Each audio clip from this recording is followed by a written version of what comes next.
stuff. It's a tough life for a pirate, you know what I mean? Yeah. So it's like I've got YouTube fired up now. I usually here lately what I've been tough life for.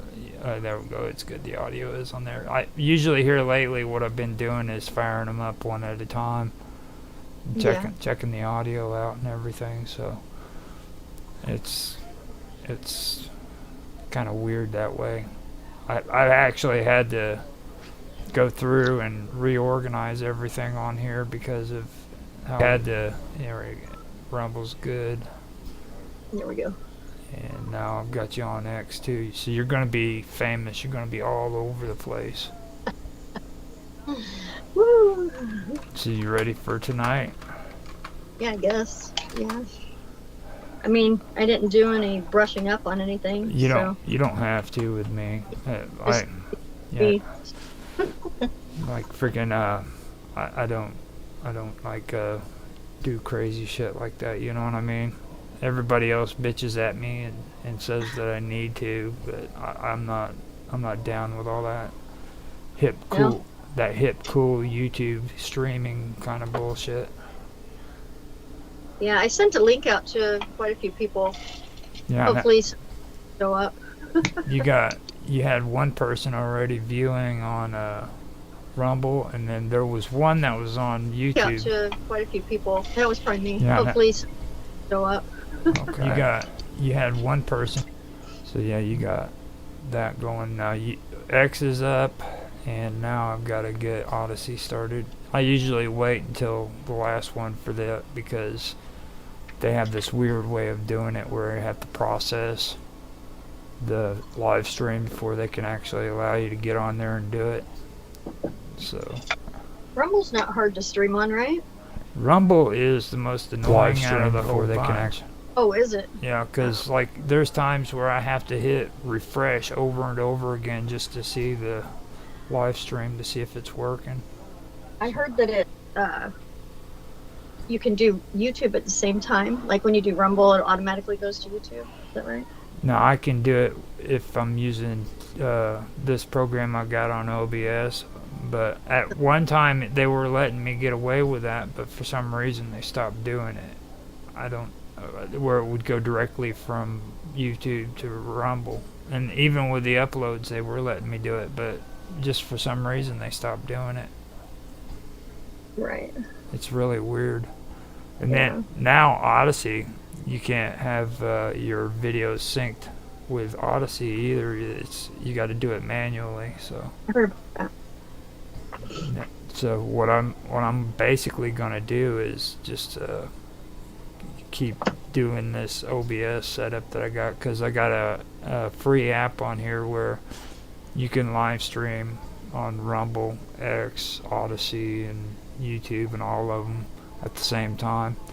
I can even put vertical on here for like Twitch and Instagram too, or not Instagram. I forgot the name of it. It's the other one, TikTok. Oh yeah. But I just can't, lower my standards down enough to be a TikToker. You don't like TikTok? It's for gay men. TikTok is for gay men? Yeah. Well, I need to be careful because John does TikTok. So, old John does TikTok, and I don't want to make I didn't know he was gay. Well, he's not gay. That's why I'm saying I should be careful about what I say. Oh, okay. He'll get mad at me. Well, it's hard to tell when John's mad at me. Yeah. You know what I mean? Because he's so nice and shit. And that makes it even worse because at least you made him mad. You know what I mean? When they freaking get mad at you. But, like, he gets mad and he's real nice. And you'll never know. So, I gotta be careful. So, we got everything up, it looks like. And so, and we'll start in 16 minutes. So, okay. If you got coffee or anything that you want to get, make sure you... Together, I think. Okay. Naroki is in the chat, I think, too. He said something. Now, I don't want to really open up the chat for freaking Skype because Angel's been in there and he's been acting like an ass. Yeah, as usual. so, but yeah, I'll go ahead and do it. Freaking, he's something else. He is. Yeah, there we go. He's an angel in disguise, and he's doing his disguise really well. He's something else. He's something else. So I've got that going, and what'll happen is I'll start the record on the hour and start it, and we'll get into your interview. Okay. Now, if anybody shows up, what I usually ask everybody is, do you want to do the interview, just me asking you questions first, and then them asking you questions, or even if you don't want them to ask you questions, you don't have to. Anyone, that's fine. Okay, or is it okay for while we're interviewing that other people ask you? Is that fine? Yeah, that's fine. Okay. I always ask everybody that up front. And then there's some that I hear recently that I haven't done because it was about the secret space program and stuff like that. And like a lot of people like to get rowdy when you have that conversation. So I decided, no, we're going to keep it quiet until the interview's over, you know. Then they can get rowdy. So. Well, you know, I mean, whatever. I know. I'm pretty flexible as far as that goes, but it's your show, so. Well, I mean, the whole thing in chat that started out is I told freaking dipshit freaking behave, and he knows why I said behave, you know what I mean, because freaking I'm gonna be talking to you about tarot cards and stuff like that most likely, so we don't. I didn't even cards. I should go get them, huh? Yeah, that would be a good idea. Get them. Okay. Yeah, and I'm gonna mute this out. I'm gonna come back and we'll be ready. By the way, it looks. I'm gonna put a cool song on for your friends to listen to. Yeah. And it'll be all hip and cool and shit. Yeah. Sounds great. I'll put some of that doof music on. That doof, doof, doof, doof. Okay. I'm more of a Megadeth girl, but that's fine. Whatever. That's good. Well, so am I. I'm a Megadeth girl too. Are you? Yeah, I like it too, but I have to be hip with these younger people. You know what I mean? They don't like our music. They tell you it's messed up that our parents told us to turn the music down, and now the kids are telling us to turn the music down. Like, I know, it's funny.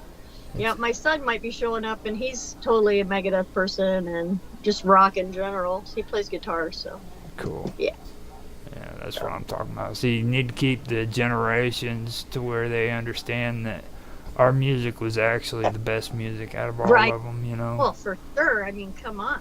Like, I mean, it's not even music now. Well, I mean, even before us, you know what I'm saying? Like, nobody wants to listen to Dust in the Wind, you know? I do. Well, yeah, okay. That was probably a bad example, but... Okay.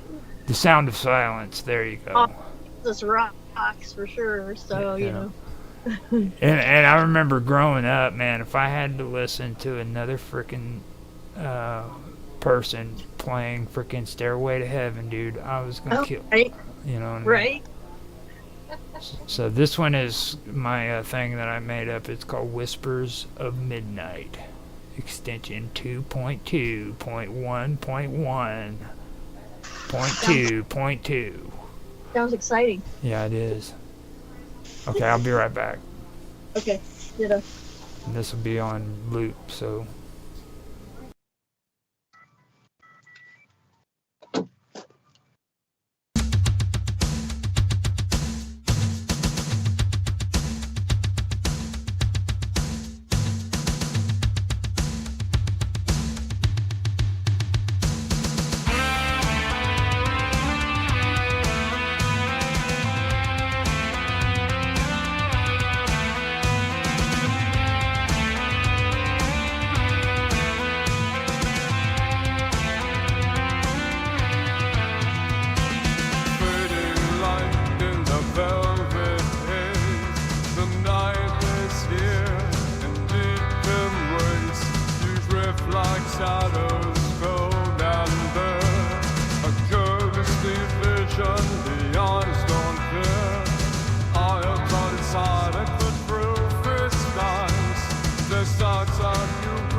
like shadows cold and bare, a ghostly vision beyond stone fair. Your voice is calling, whispered so low, pulling me closer to faces unknown. I felt my wondrous response, hiding off a wound I wear inside.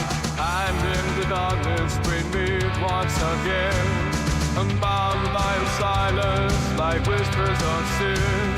Forever at midnight where shadows collide, leaving me chained to the unspoken pain.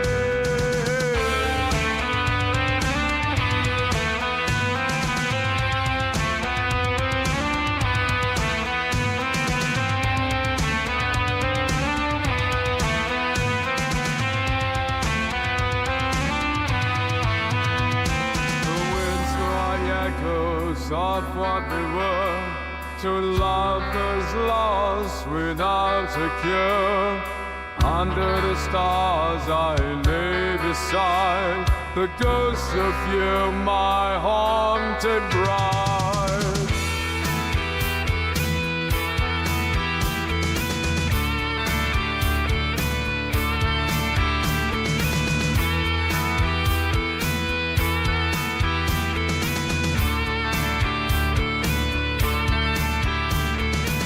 And in the dark lights we meet once again, Unbound by the silence like whispers of sin.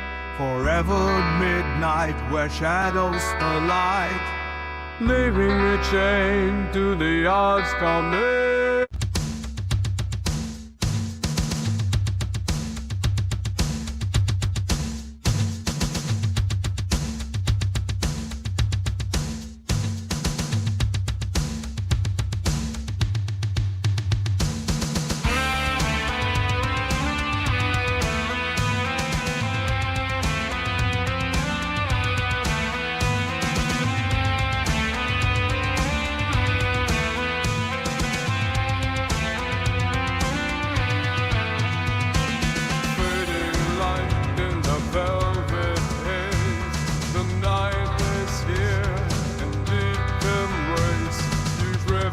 Shadows cold and bare, a ghostly vision beyond stone fair. I have gone silent but proof is nice. The stars of you risk, you start to shake clear. I felt the wondrous past and then all the wound I wear inside. And in the darkness we meet once again, I'm bound by the silence like whispers of sin. Forever at midnight where shadows collide, leaving me chained to the unspoken pain.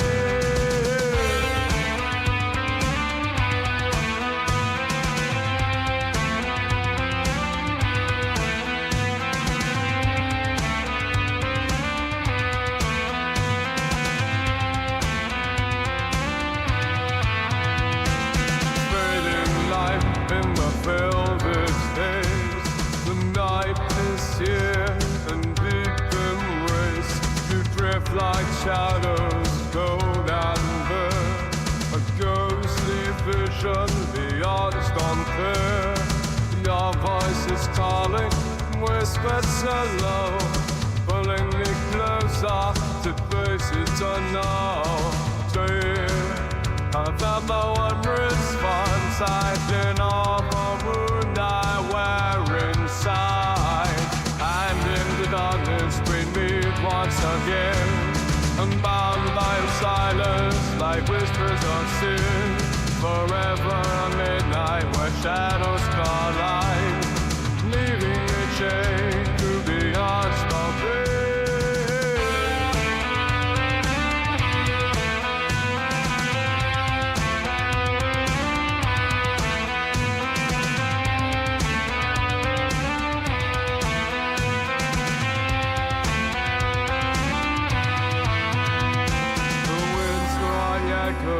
Of what we were, two lovers lost without a cure.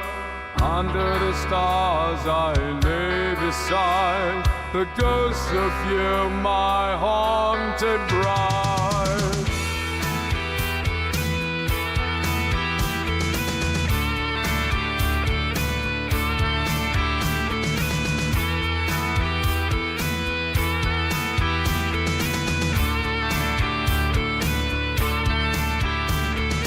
And in the dark let's we meet once again. Unbound by the silence, like whispers of sin. Forever midnight where shadows alight. Leaving me chained to the odds come in.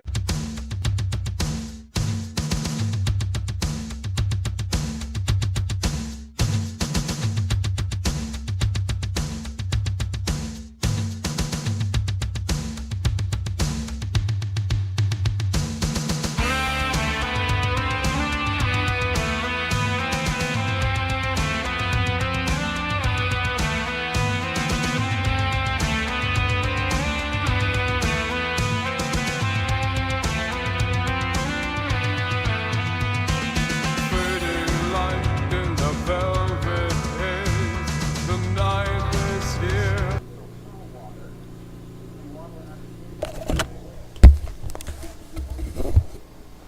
Okay, I am back. I'm gonna shut down the media on here. Got the mic open. Can you hear me?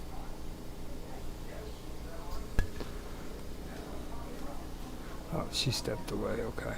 Yes, I can. All right. Yeah, I'm just sending a link real quick here. So Okay. give me a second. It's fine. I'm See surprised here. I actually got in here on time. It's like 2 minutes until I have to. Dude, get started. seriously, me too. I mean, you, of course, but me, like, wow, that's a miracle right there. I stepped away. I stepped away to smoke a cigarette and get the coffee and stuff, and came back in 2 minutes to spare. So now I can act like I'm professional and stuff. And then I'm gonna do a good show tonight because I know you got people watching. Okay. Well, maybe. We'll see. Well, hey, you know, I can find main- I can find out real quick. I've got one viewer on Rumble. That could be me. I got. Yeah. I don't know how many are on X, but I can check here. You got 4 viewers on YouTube, so Oh, really? Wow. Awesome. you're famous right now. Yeah. Now Them. these are kids too of yours, so we need to stay away from the sex talk. Oh, it's fine.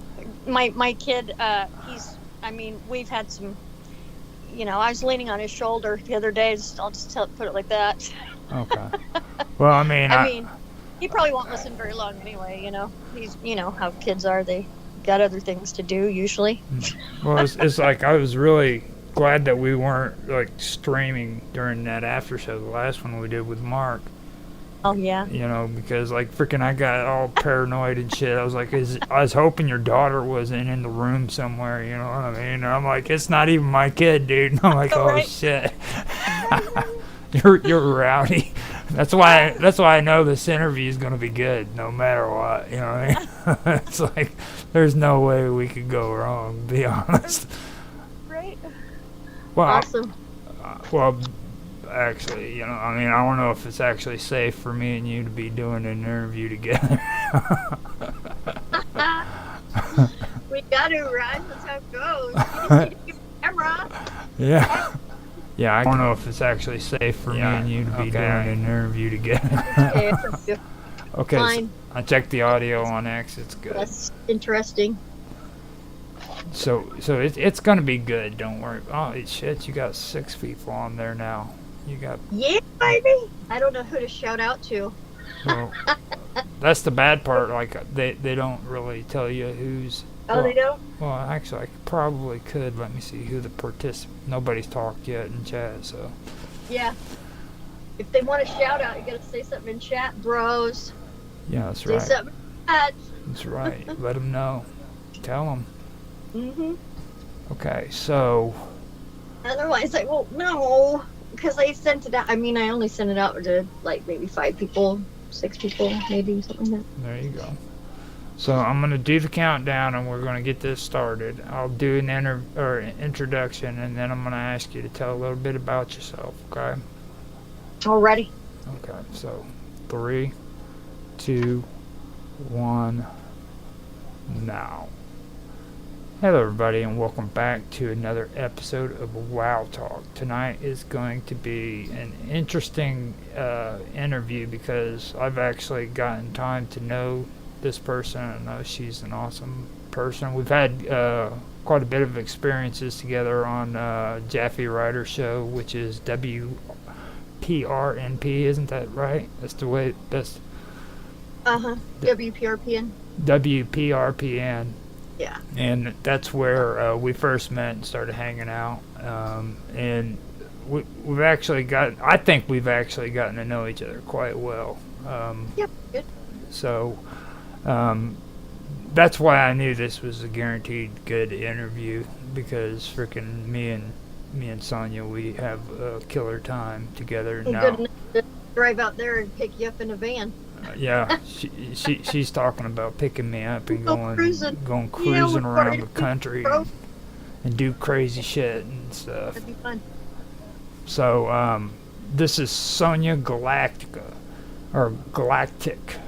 Yeah. Galactic, and just Galactic.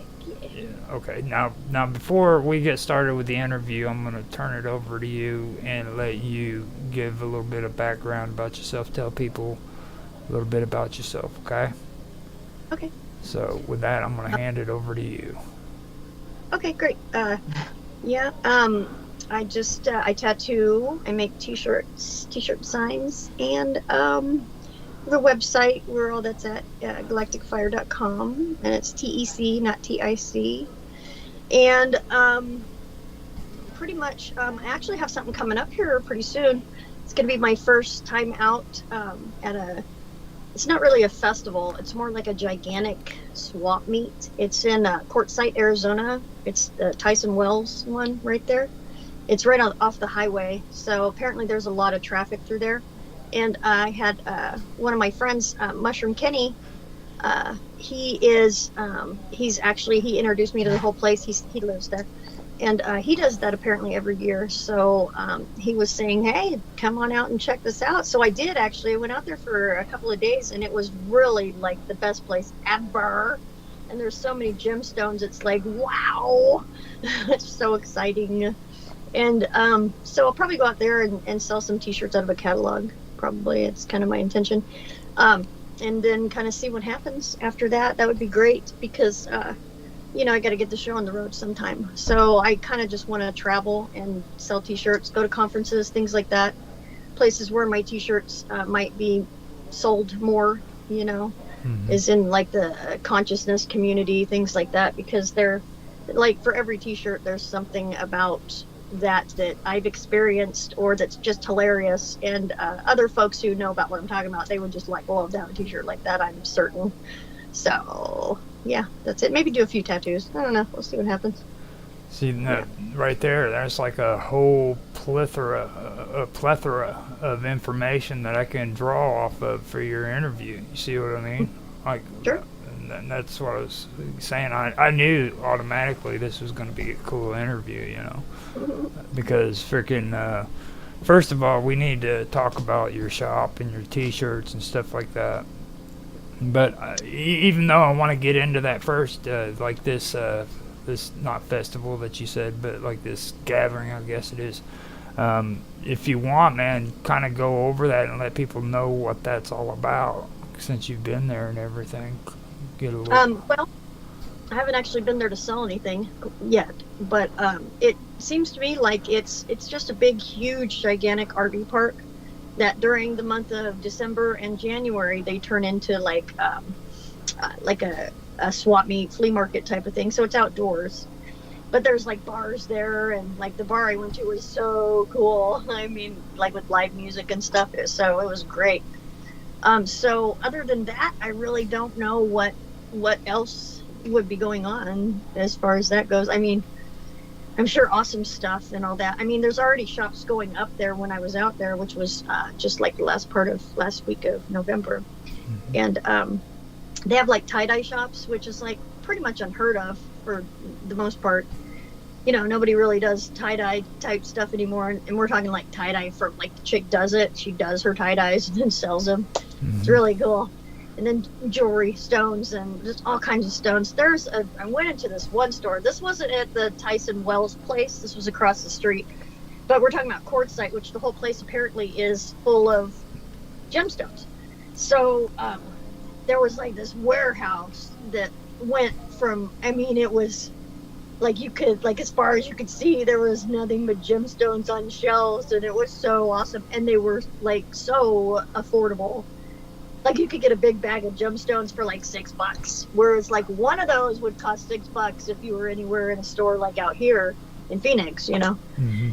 So that's super, super, super exciting me.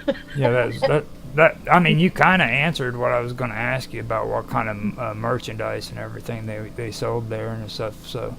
Yeah, they have all kinds of stuff though. Anything you would see at a swap meet, you know. You would see there, but these are more like professional, I guess you could say. Like it's not just grandma with old Tupperware kind of stuff, you know. It's more like people with new items, basically. So, you know, I'm sure there's all kinds of stuff that's going to be there, you know. I read the website and it told me a little bit, but, you know, so I get the idea that there's going to be, you know, anything from like, you know, a jogging suit, you know, that's probably made in China, you know, to like things that are made from hand, you know, like handcrafted jewelry and clothes and stuff like that. So that's pretty it's cool. more about my alley kind of thing, that kind of thing. So I was just flabbergasted when I went there. Kenny knows. He was with me, and he's like, what? He told me I would explode when I got there, and I pretty much did, I think. Oh, wow. So cool. I didn't even really know that place existed. I mean, I drove through there, but I didn't know that they had, you know, that they sold gemstones and that they you know, had flea markets or whatever you want to call them. I didn't even know that's the case, but apparently a lot of people come through there during that time because it's kind of known to folks, you know, up north and things like that they just make a trip through there every year. So that's pretty cool. I thought it was going to be like a place where people come together and do like jewels and stuff like that for like all the. Their purposes. I would not be surprised, really. For like the mystical stuff, because I know there's a lot of people that do. Well, from what I remember when I lived there was a lot of people that did stuff like around South Mountain and areas like that where they got into a lot of that. Yeah, there's a little bit of that going on out there. So, actually, I'm gonna have to turn my audio down. I think whenever I'm hacking, it makes my voice go a little bit loud, so I'm gonna bring that down a little bit. Mark was in here earlier. He wanted me to apologize for bailing out, because it's over in England, and he said that he wanted to say sorry he couldn't stay for the show and stuff, but Mark Edworthy was here. He just, you know how it is. It's getting winter time, and those English people aren't really good with cold weather. They just, they're not like those, you know, Canadians that are up there and freaking. Right. You're used to freezing. Yeah, used to the freezing. So, he did want to apologize about that, but. Oh, that's sweet. With that being said, I wanted to go from there to your shop and the shirts and stuff that you're selling and stuff. So, well, I just have the shop online. I only made one sale so far, or made. I don't know. So only one person bought a shirt so far, and that's one of the chicks that's on YouTube. Super cool chick. And she got the Earth Volunteer shirt. So there's that one. Star seeds, you know, people who are star seeds know they're star seeds. Maybe they want to say, maybe they don't. I don't know. Most star seeds, though, are like, yeah, I'm a star seed. What's up? You know what I mean? So it's kind of like that. And then there's the star seed t-shirts. I have the telepathy t-shirt. I have the one that says the news is full of shit t-shirt, because it is. And just kind of like stuff like that. And then I've got the Transmute It sure, with the Trans Am on it. I love Trans Ams and old cars like that. Love them.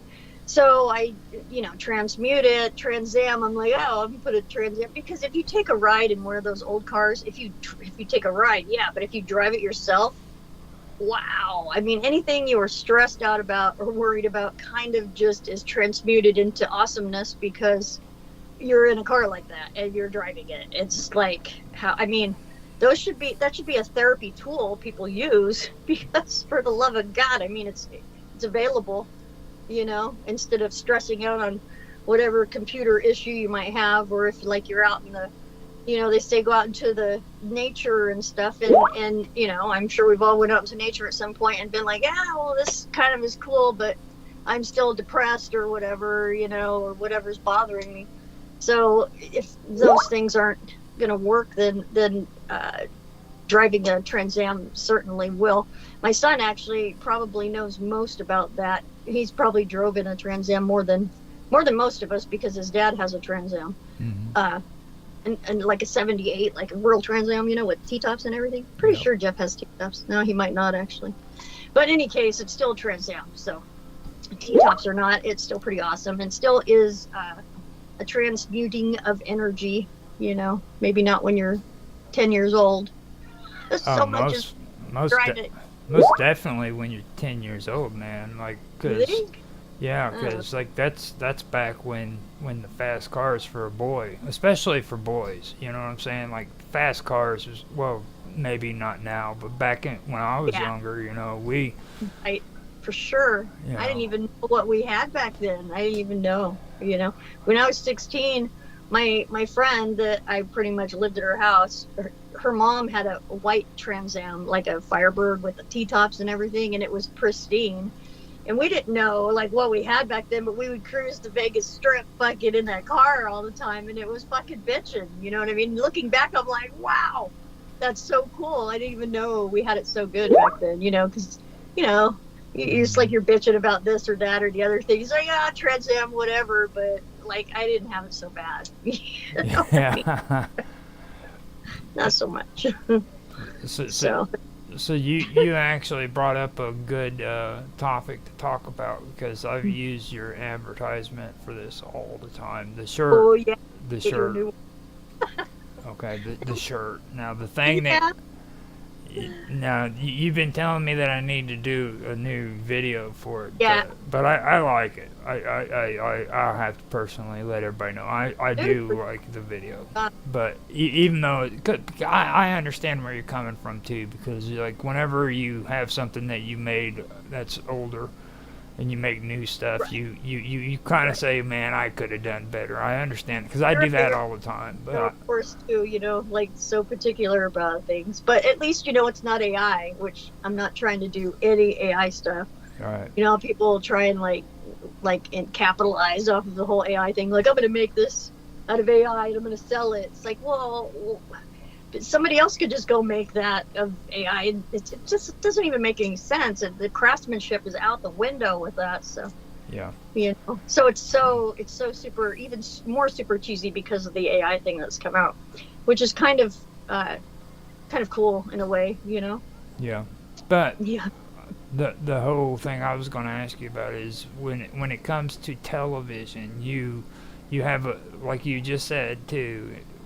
You have your ideas about television and entertainment like that, like movies and stuff. I guess this would be a good time for us to have you kind of discuss that and what your thoughts are about all that stuff, because that's actually something that I don't think you've had too much of an opportunity to talk about. You know what I mean? Not too much, but TV was invented for programming people, basically. I mean, that's, if you look into the history of it, what most history is false anyway, but what's available, if you look into what's available, you'll find that TV was what launched the whole thing in order to manipulate people's thinking. So there's that, and the TV is mind control shirt. That was one of the first ones I came out with, which isn't actually super popular. well, I mean, I can't really say that for sure because there hasn't been really enough people exposed to it to say what's popular and what's not. Um, but TV is definitely one of the main ways that people's thinking is manipulated by even just like an entertainment show, like any show, really, sitcoms or anything like that. They all have elements of programming that they really stick out for me. I mean, it's very difficult for me to suspend my, how you got to suspend your belief or your judgment or whatever it's called in order to enjoy like a sci-fi show or something. You are under the impression that it's not real. You got to kind of pretend like it is for a little while in order to enjoy the show. But mine's kind of been like I mean, I suppose I can, but it's still, it sticks out for me. And so watching a movie with me, it's kind of, I mean, I guess I could shut up for a little while, but usually I feel like I need to point out the parts and why they're there and what they've been placed there for. It's just sticks out to me like, more than anything really in the movie. So I suppose I can, enjoy a movie with suspending my belief, but I think it's more important to point out what they're trying to do to people and how they're trying to get people to think certain ways.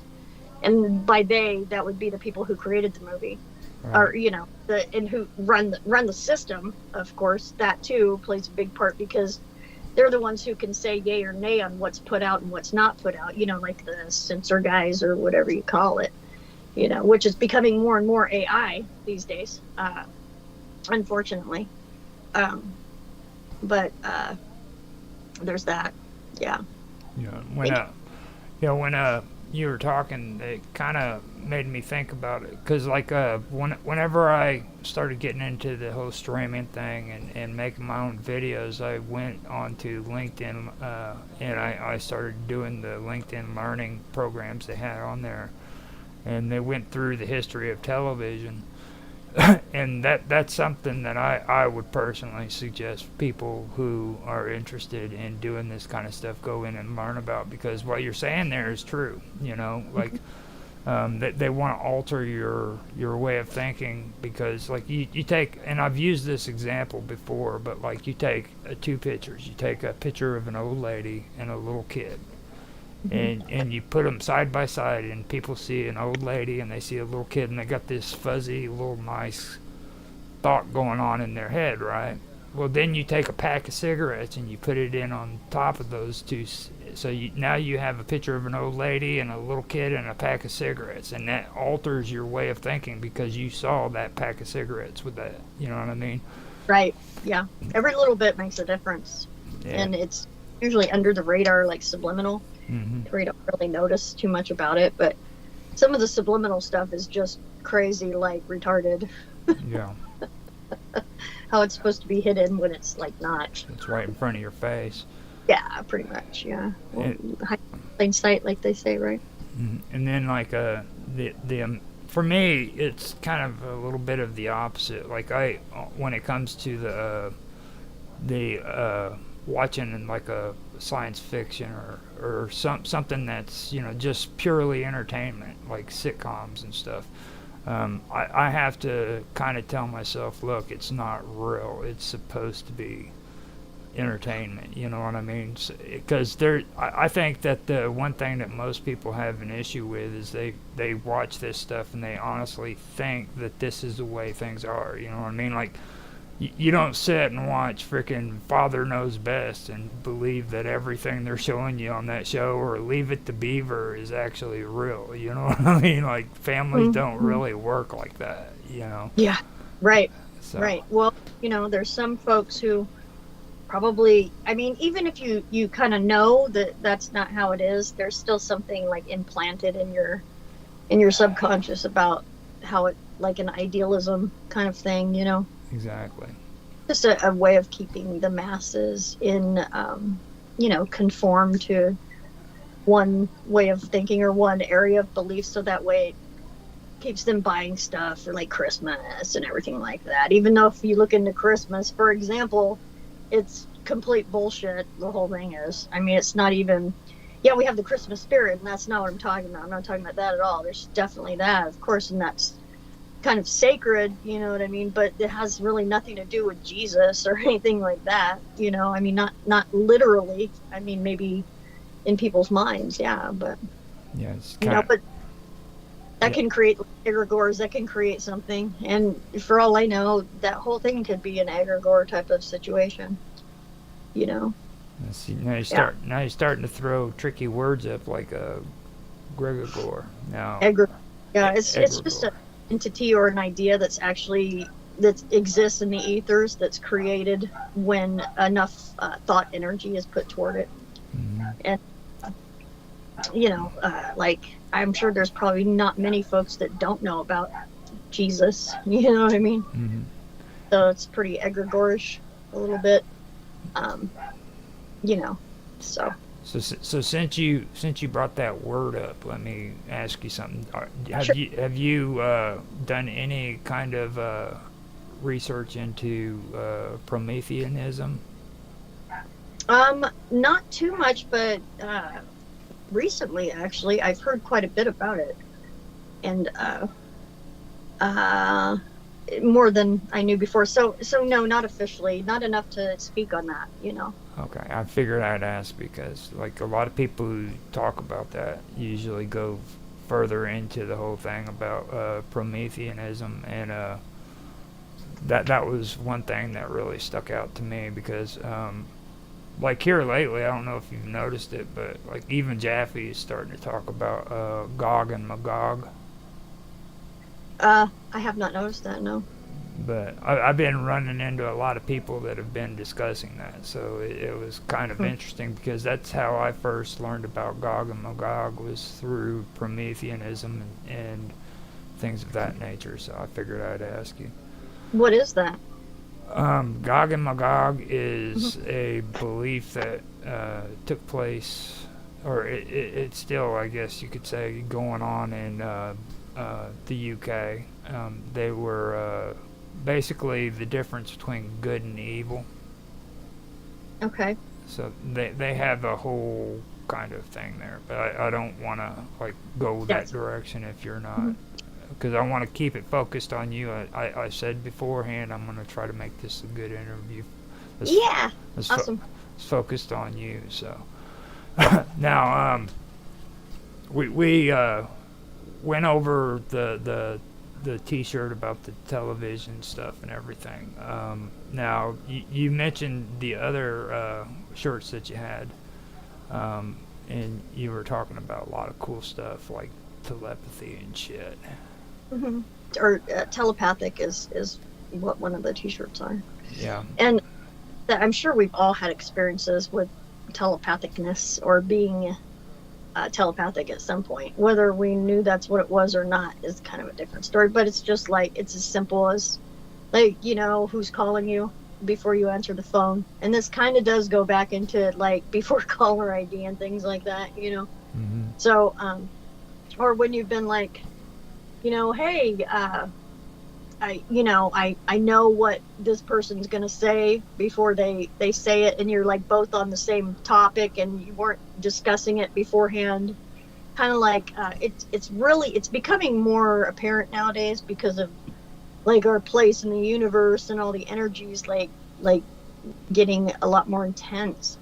So it's becoming more apparent to a lot of folks, to where, you know, like you don't really have to talk so much about what is actually happening or how you even feel about it. It's more being like transmitted, depending on the person, of course, and everything, you know, about their mind or how they view the world and things. But even that is even going beyond that, because I bet if we took a survey, you know, we'd find that, you know, at least probably more than half of the people are experiencing things to where they know what someone's going to say or what someone's thinking before they even express it, you know, in conversations or whatever, you know, whether it's on the phone or in person, or it doesn't really matter, because there's no actual like time and space type of thing. It's like once you think about a person, then like a cord goes out etherically, and it like attaches to that person, and it kind of taps them on the shoulder and says, "Hey, I'm thinking about you." And then the other person's like, "Oh, well, I'm thinking about this person all of a sudden," and then like you guys end up talking or whatever the thing is. But so if your perception is available to where you kind of can sense things like that, usually I would go to say like 9 times out of 10, probably 10, that when you think about a person, it's because they're thinking about you. So it's not like, I mean, there are, differences, of course, and all kinds of things that can be manipulated there.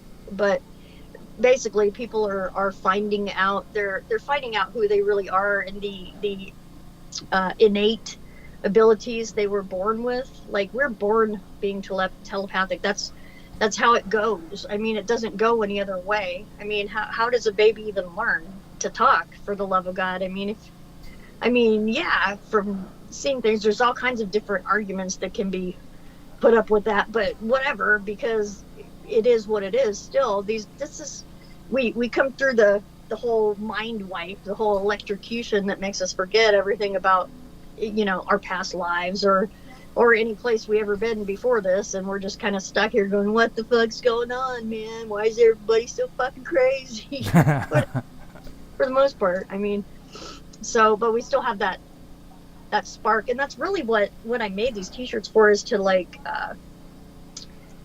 to kind of remind people of their spark, their God spark they have inside of them, that, because everything else is trying to put folks to sleep about things, like TV or anywhere you look, really, especially advertising, Mm-hmm. for the most part is it's probably why I haven't done any advertising, but for the most part it's like trying to put people to sleep and trying to put that spark out, because the guys with all the money, that created this platform and many others, of course, they don't give a shit about the spark. It's not about the spark. It's about how much cash you can get off of whatever, and not even cash, really. It's about how many, digital numbers you can have wherever, and then use that for whatever. It's basically, it's about power, and the ability to control.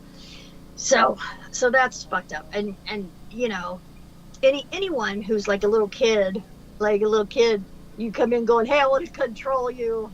No, not really. I mean, there's parts when you get to where you're playing with toys and stuff, and you're like, "Man, it's my toy," and things like that. But that's what you learn. It's not like, in my opinion, that doesn't come. You don't come in with that sort of thing. But in any case, what's happening now, because of the energies that are coming from like the cosmos, like the center of the fucking cosmos, like source and things, are allowing us to remember who we are and remember the abilities we have, and even like telekinesis, or like like bilocation, because when we have dreams at night, when we go to sleep, we're bilocating, we're going somewhere else, we're there, for all we know, we're there, even though we're sleeping at home in bed or wherever we're at sleeping. So it's kind of, I mean, that right there shows you that bilocation is actually something that happens. It's not something that it's made up or whatever. It's an inherent ability that we have, that all humans have. And I'm sure maybe you've heard of the humans that aren't really human. Yeah. There's those too. Yeah, So. I've heard a lot about that. As a matter of fact, like that's pretty much every time I get on stream, I hear about the humans that aren't humans. You know what I mean? So, yeah, it's a pretty common theme. But like when I talk to you though, there's some things that really stick out that I've actually been bringing up that a lot of people don't like to talk about. Now, the one thing I would like to ask you with everything you just said is, what's your thoughts on synchronicity? Synchronicities, pretty sweet.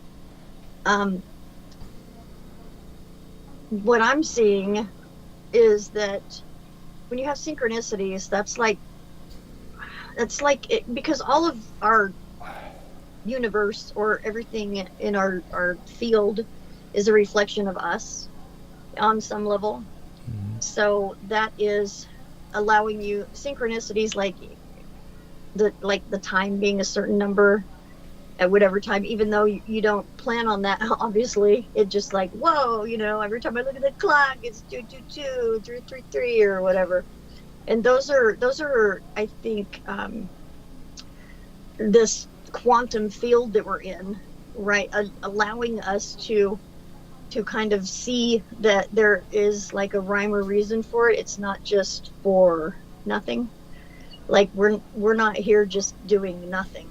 There's a reason for things, and it also allows, in my perspective, or opinion, whatever you want to call it, for self-reflection. Because when you see that so many times in a row, you got to sit and think, why is that happening?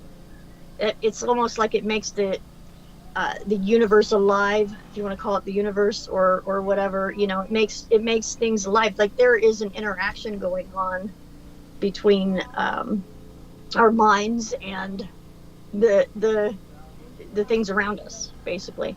And there again, the things around us is just a reflection of what is in our mind. It's like some people call it a hologram, like it's our hologram reflection or quantum field, or I mean, and so there's that part of it.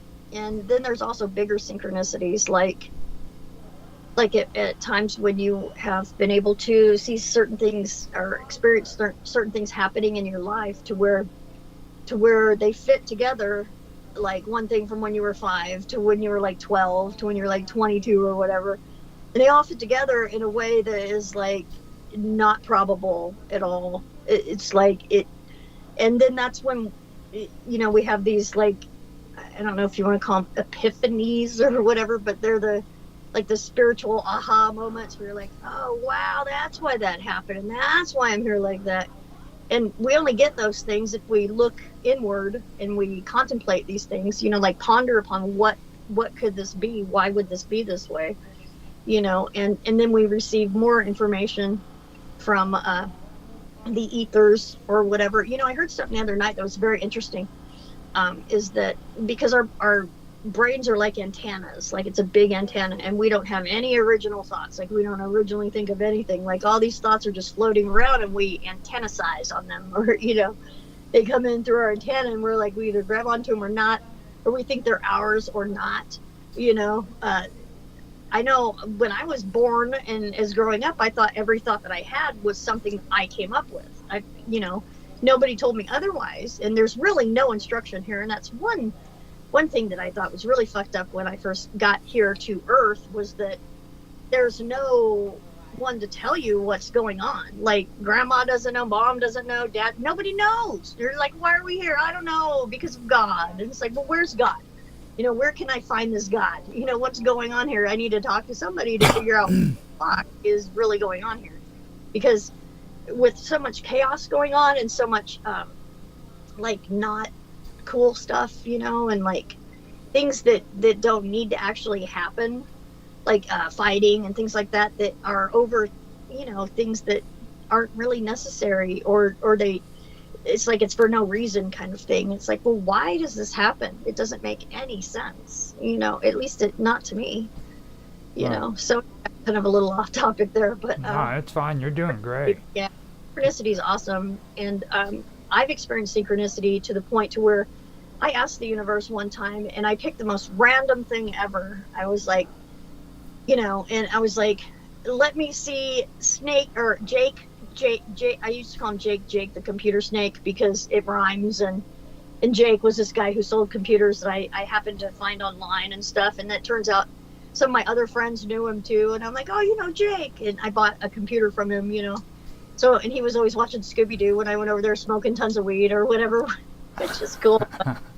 This was back in the day in Kansas, and so I was like, okay, well, I had already done my business with Jake like months and months ago. So I'm like, well, let me run into him. Okay, universe, I want to see Jake. If this is the real thing, if you're like involved here, things like that. So, like weeks went by or however long. I don't even remember how long. It wasn't too long though. And I was at my daughter's father's house and picking up the kids or something like that. And fucking lo and behold, whatever that means really. But he walked in the fucking door at their house and I was like, whoa. And I didn't think too much of it at first, but then they started like talking and I think somebody lit a doob or whatever, because I think they were buying their pot from him or something like that is what was happening.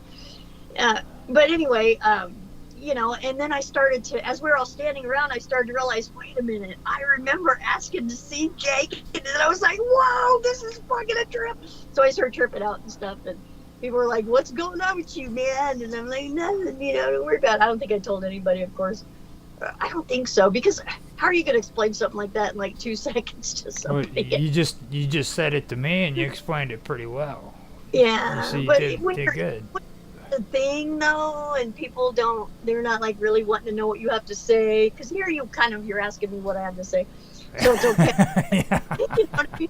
But in the crowd, nobody's really gonna I've had enough experience to know nobody's gonna give a shit about what I'm trying to say about things, which is unfortunate, but that's just the way it is. And I've come to accept that without getting my feelings hurt. Finally, at like 53, what I'm saying? It took a while. It took me a lot of hurt feelings. But, I get it. People aren't really into what you have to say so much because they're running their own fucking program. They're running their own thing.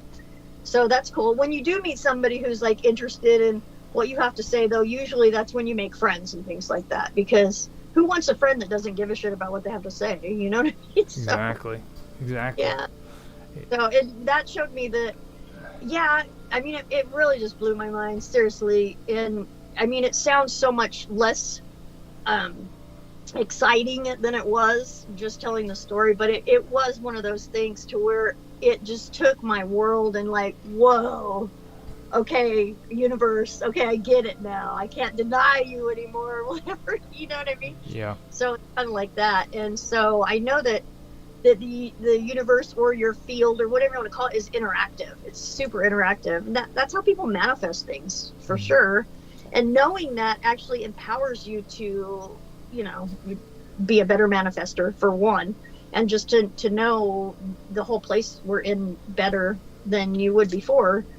But staying oblivious to that is one of the way or the things that will allow for the outside forces, the ones with all the money that run all the TV shows and things like that, that allows them to control folks better. Obviously, if you don't have any consciousness about your own consciousness or your own thoughts or anything like that, then of course you're going to be manipulated more than you would be otherwise. So that's another reason that I created all these t-shirts, is to in any little respect that someone can tune to or see, then they can maybe start knowing themselves better. Really, that's the goal, is for people to know themselves better and to realize where they're at, and that they're not powerless. They're not to be ruled by these rulers. That's not what's supposed to be happening. You don't have to take instruction or let someone else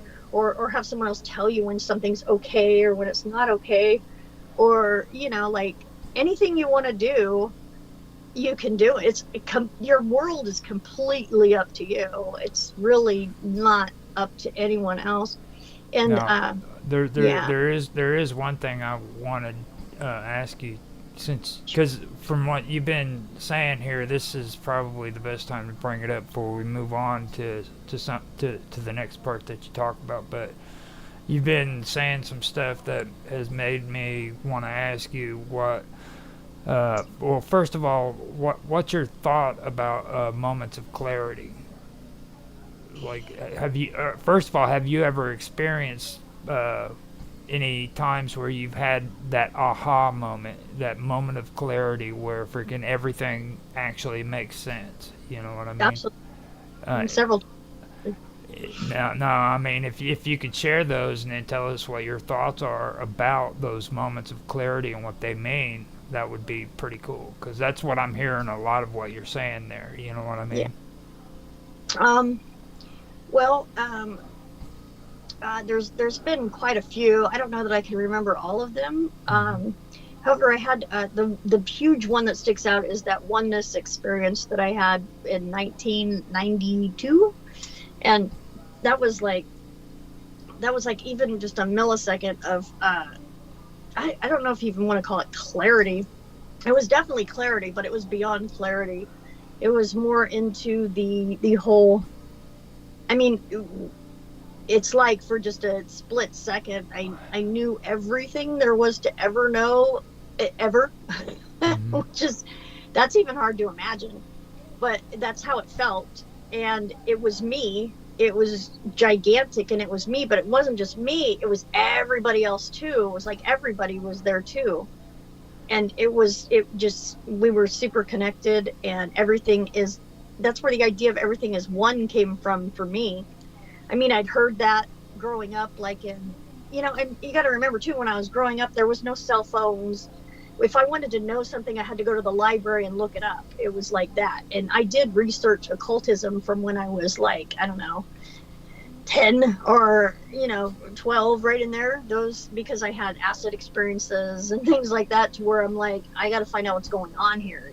So I've always constantly been asking questions, and that's what led to the oneness experience I had, was just asking myself, okay, well, if this is this way, then what about this? And it would be wonderful to like find out or remember what it was I was actually asking about when that happened, because I don't recall exactly what it was, but I know it was definitely about like reality, and it was about how things happen and why they happen and things like that. And then all of a sudden, poof, that's what happened. And I remember I looked up in the air. I was outside at the time, and I was like, and I didn't really obviously realize anything about that till I tried to remember what it was. And I remember what I was doing, and I remember I was looking up there. Was it a UFO? I don't know what it was. Why was it up in the air though? Why not looking at the ground? I don't get it. Don't get why it was up in the air. Maybe it was a UFO thing.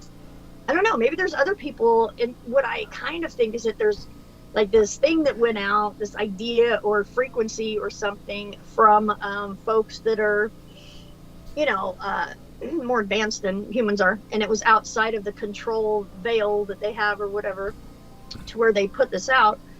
And like a lot of people noticed it. I don't think I was the only one. It was like in the later part of 92, I believe. I don't remember what day or anything like that. It would be neat to get regressed and find out exactly what I was thinking and stuff, because it would just be interesting. I remember partially like being in the bathroom, like, oh, well, what's going on here? And there's been, if you ever want to like know more about yourself really, and you're really trying to find out, it might be kind of a lame way or mundane way, but look in the mirror and talk to yourself, because you'll find that when you do that, it accelerates the process for whatever reason, maybe because you're faced with your reflection or something, but it really does help. In my experience, it does help.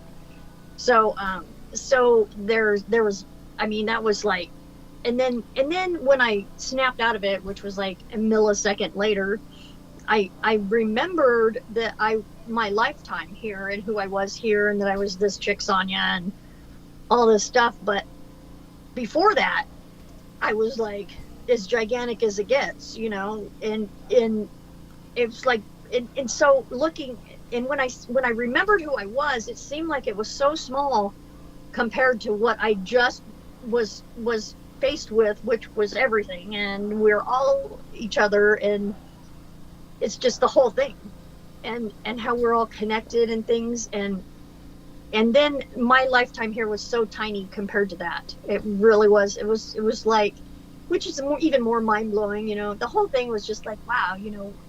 What even happened there? I don't think that we can really have these experiences like this just on our own, just because we're asking questions to ourselves. Can we really? Did I bring that on all by myself, or was that something that was like being blasted to the universe, like to the planet Earth, or however you want to look at that, Right. I mean, I don't even know, but nevertheless, it completely changed my life. And I even forgot, Roger, that I smoked cigarettes. That's pretty good. Isn't it? Yeah. I mean, right there is just another thing that tells me, wow, because I was trying to explain to everybody what happened to me. I'm like, oh my God, it's like I should have had a V8, which I don't even know why I said that, but that was one of the commercials back then where I'm like, yeah, I should have had a V8. And I was like, oh my gosh, I could not make any sense because things like that happen are like unexplainable, really, in words. It was hard to find words. And all my friends thought I lost my mind. They were like, yeah, Sonya's fucking tripping, you know? And I was just doing speed. I wasn't doing like any crazy drug or anything like that. Yeah, just speed. You know, there's some people out there that might think speed is a crazy drug. And yeah, it used to be a lot different back then, but it's not a crazy drug, really. I guess some people, it does make them crazy, like me. For me, but for me, it's a crazy drug. See, when I did speed, I freaking ended up doing like really weird shit. Really? Yeah, and it wasn't really because it had like this effect that like LSD does. You know what I mean? It was because I had lack of sleep and I was running off of freaking like 5 days with only a bologna sandwich to eat. Yeah. So in that aspect, I started doing crazy shit, you know. But yeah, lack of sleep will do the same thing, I think. Yeah. If you stay up for however long, you're gonna start like getting into some weird parts of things. You know what I mean? Hallucinations and crazy stuff like that. Yeah, but calm hallucinations. But is that really you just seeing through the veil, or is that a hallucination? You know what I mean? Well, who knows? We're trained to think it's a hallucination, which makes me think that it probably isn't. You know what I mean? Well, I mean, So, people still debate over that when it comes to like CO2. You know what I mean? Like, there's some people that when they're exposed to carbon monoxide, they start having visions and they start seeing ghosts. And now, my question was always, do you think that was a result of the carbon monoxide, or do you think the carbon monoxide actually made it to where you were capable of seeing ghosts? You know, for sure. And I mean, our brains are like, they're like the biological computer kind of thing going on. Because if we don't, and our beliefs have a lot to do with that. Obviously, otherwise there wouldn't be so much attention put on mind control and things, belief control or whatever. But I mean, if you believe you can see something, it's gonna be way more likely that you see it than if something you don't believe you're gonna see it. Right. And then there's just those things that bust in and you see them anyway, kind of thing. You know what I mean? But your belief has a lot to do with that. And then too, there's the chemical part too, because of the fluoride that's in the water, that totally takes your pineal gland, which is the center.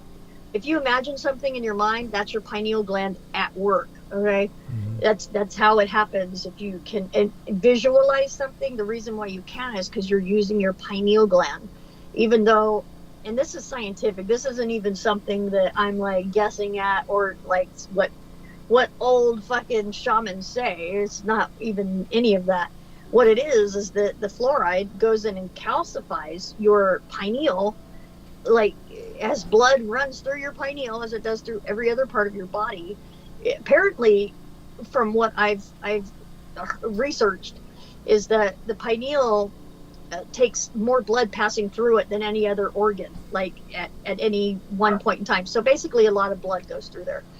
And if your blood is contaminated with fluoride or poisons like that, then you're going to it's going to calcify it. And probably most people who at least live in who use faucet water, you know, which is most people, they're going to have a calcification of their pineal. And not only water, it's in everything nowadays. It's in like cereal. It's even in like the cookware, like the nonstick cookware. The fucking, you know, how it peels off every now and again or whatever when you're cooking, and that shit's like, oh, it's just we got to get a new pan. No, it's just that's the amount of fluoride that you've now taken into your body and your food that you don't notice because it's so minuscule. And then let's not get into like the chemtrails and shit like that because it's so much further advanced than that. But basically my whole point with that is that if you're alive here and live in like what they call civilized society, you know, with running water and things like that, chances are your pineal is going to be a little bit calcified. And if you take steps to make it uncalcified, to decalcify it, you will find that you will have a spiritual experience. Like a lot of people have the Kundalini type of thing happen with that. because it's how we're built. It's not like it's something that's like crazy esoteric or occult shit that's just a mystery or anything. No, that's actually how our bodies function.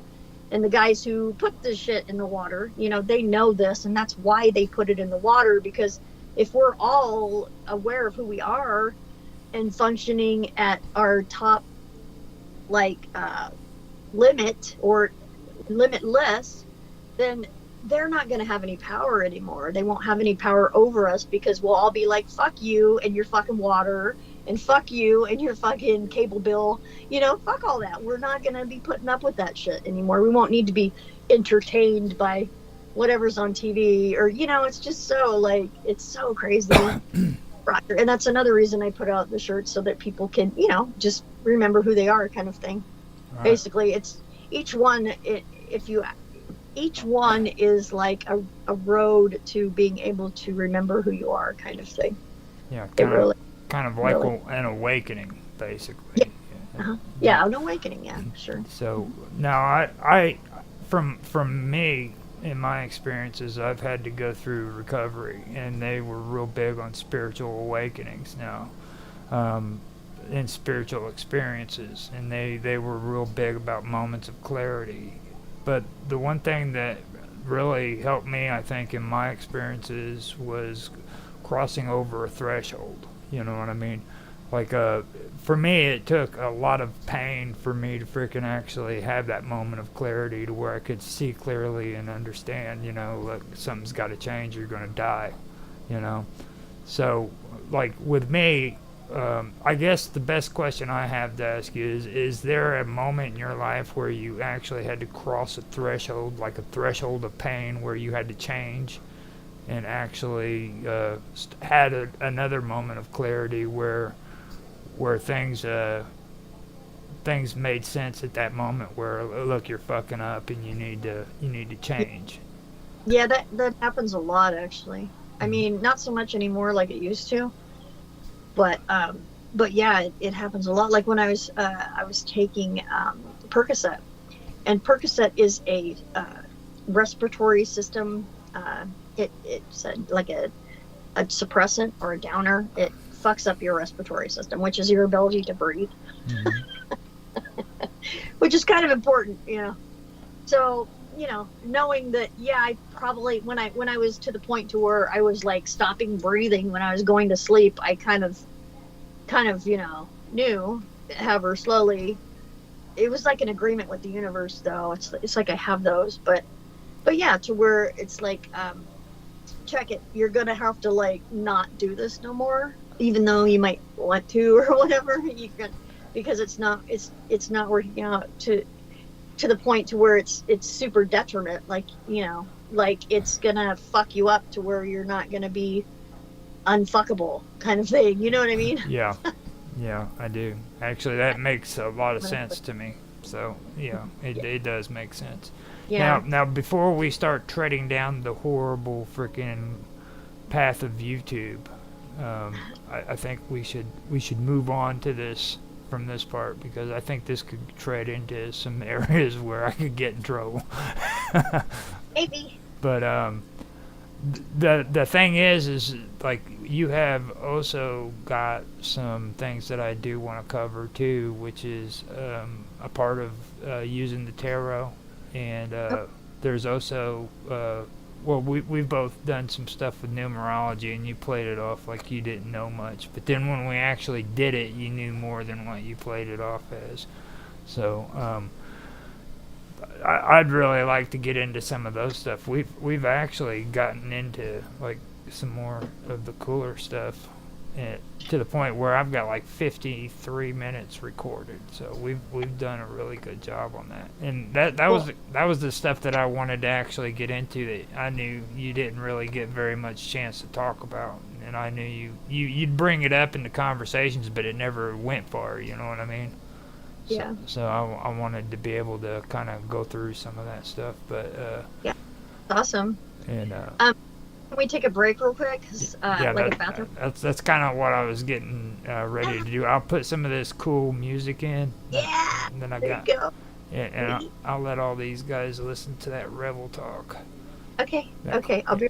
And I'll be back too. I'm gonna take another quick break, smoke a cigarette, drink some coffee, and I'll be back, guys. So, Okay. Cool. all right.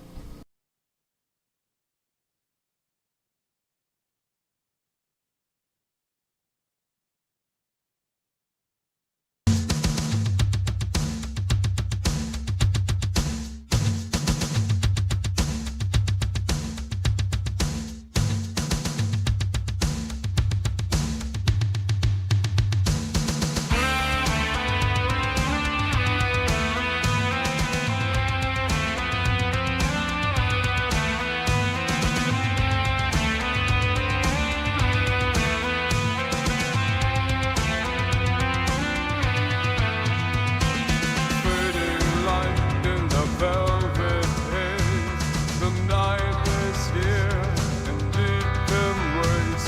You drift like shadows, cold and bare. A ghostly vision beyond stone fear. I have thought it silent, but through his skies. The stars of you risk, you start to shake. I felt the wondrous pulse and of a wound I wear inside. And in the darkness we meet once again, unbound by the silence like whispers of sin. Forever a midnight where shadows starlight, leaving me chained to the arms complete.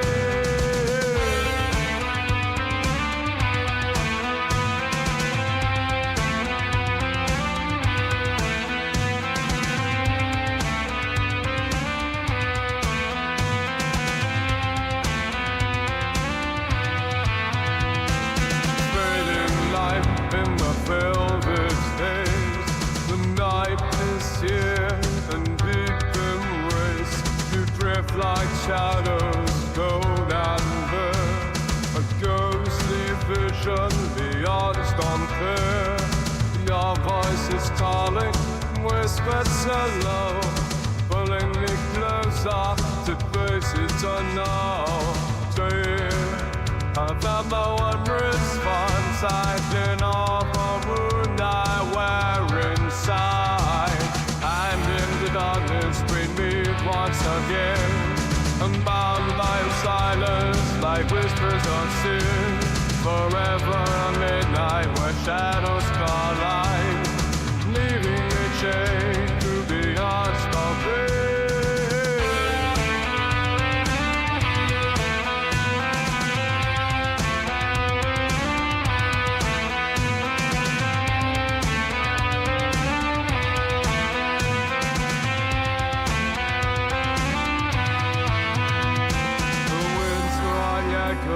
Of what we were, to lovers lost without a cure. Under the stars I lay beside the ghost of you, my haunted bride.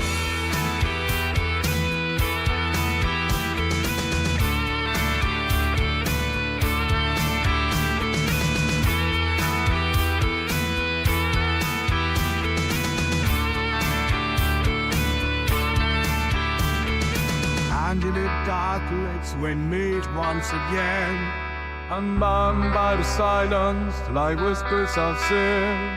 forever midnight where shadows collide, Leaving me chained to the odds coming.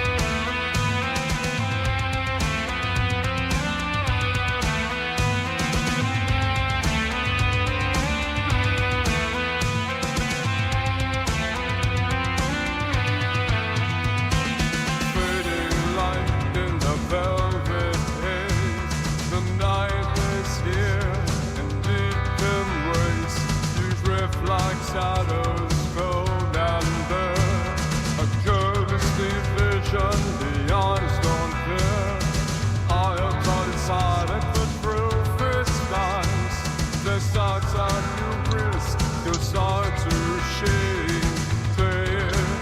I felt the wondrous pulse and all the wound I wear inside. And in the darkness we meet once again, unbound by the silence like whispers of sin. Forever a midnight where shadows starlight, leaving me chained to the arms complete.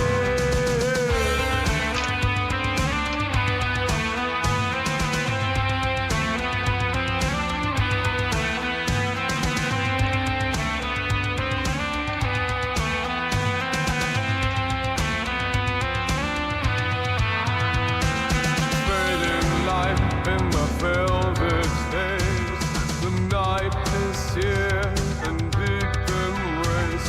You drift like shadows, cold and bare, a ghostly vision beyond compare. Your voice is calling, whispered so low, pulling me closer to places unknown. I found my wondrous fun sight in all the wound I wear inside. And in the darkness we meet once again, unbound by silence like whispers of sin. Forever a midnight where shadows collide, leaving me chained to the arms of pain.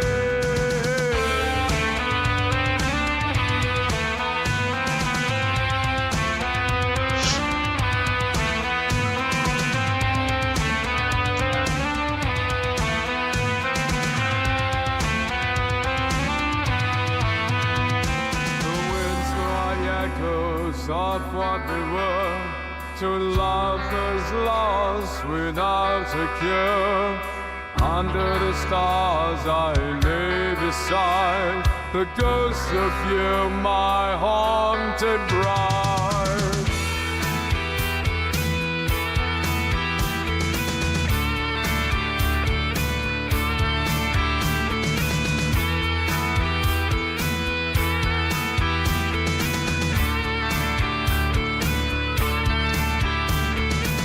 And in the dark lakes we meet once again, Unbound by the silence like whispers of sin. forever midnight where shadows collide, Leaving me chained to the odds coming.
Alright, I am back. Sweet. Okay, so I still haven't figured out how to make the media source like go out silent or slowly, so for everybody who heard that, I apologize because I abruptly make the music stop, so and that's annoying to me too, just so everybody knows. But we're back now, right? You're cool? Mhm. I'm kind of cool. I went in there and found out after I smoked my cigarettes that the coffee pot's empty. So I'm gonna have to be doing this dry. Nothing. You can go get coffee, bro. It's okay. I'd have to make a pot, and Fine. I'm fine. Do what you do. I'm fine.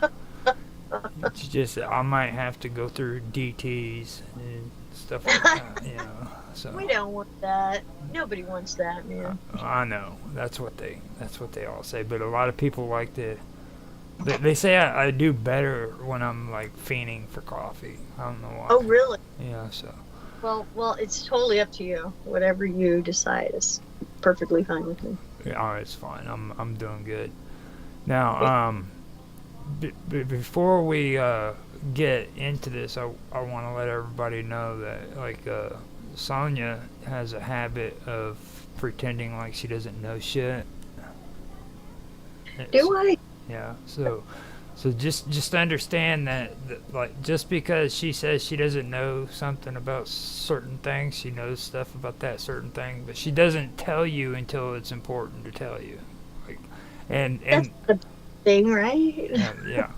But I usually say this because you're a woman. That's the way women do things. Like, because they're it's really important for a woman to have secrets. I know that. Wow, it's not important for me to have secrets. You got me wrong there. Okay. It's just that I don't want to seem like I'm a know-it-all. You know what I mean? I don't want to come off like that, really. Well, you do a good job at it. You Thank you. You do a good job at it. The reason why I brought all that up is because you know actually quite a bit when it comes to like magic, and I have noticed that. Yeah. Now, I know you're into tarot, but there was one thing that I wanted to ask you, and I keep forgetting to ask you too, but are you into crystal magic? Not so much. I'm not really into any magic, really, only because I'm not trying to... Or divination, I should say. Divination, yes, which I don't think that's kind of the same thing. I know, that was my bad, I apologize. Yeah, I don't want to be a manipulator. I'm not trying to manipulate things so much, because say if you put a love spell on somebody, yay, great, you put a love spell on them, they love you, yeah, that's great, but do they love you? Probably not. Right. It's probably just the influence that is on them, and I would rather have real love, not fake love, kind of thing. Actually, just an example. That brings up a good question that I can present to you then, because that just kind of opened up a whole category right there. Sure.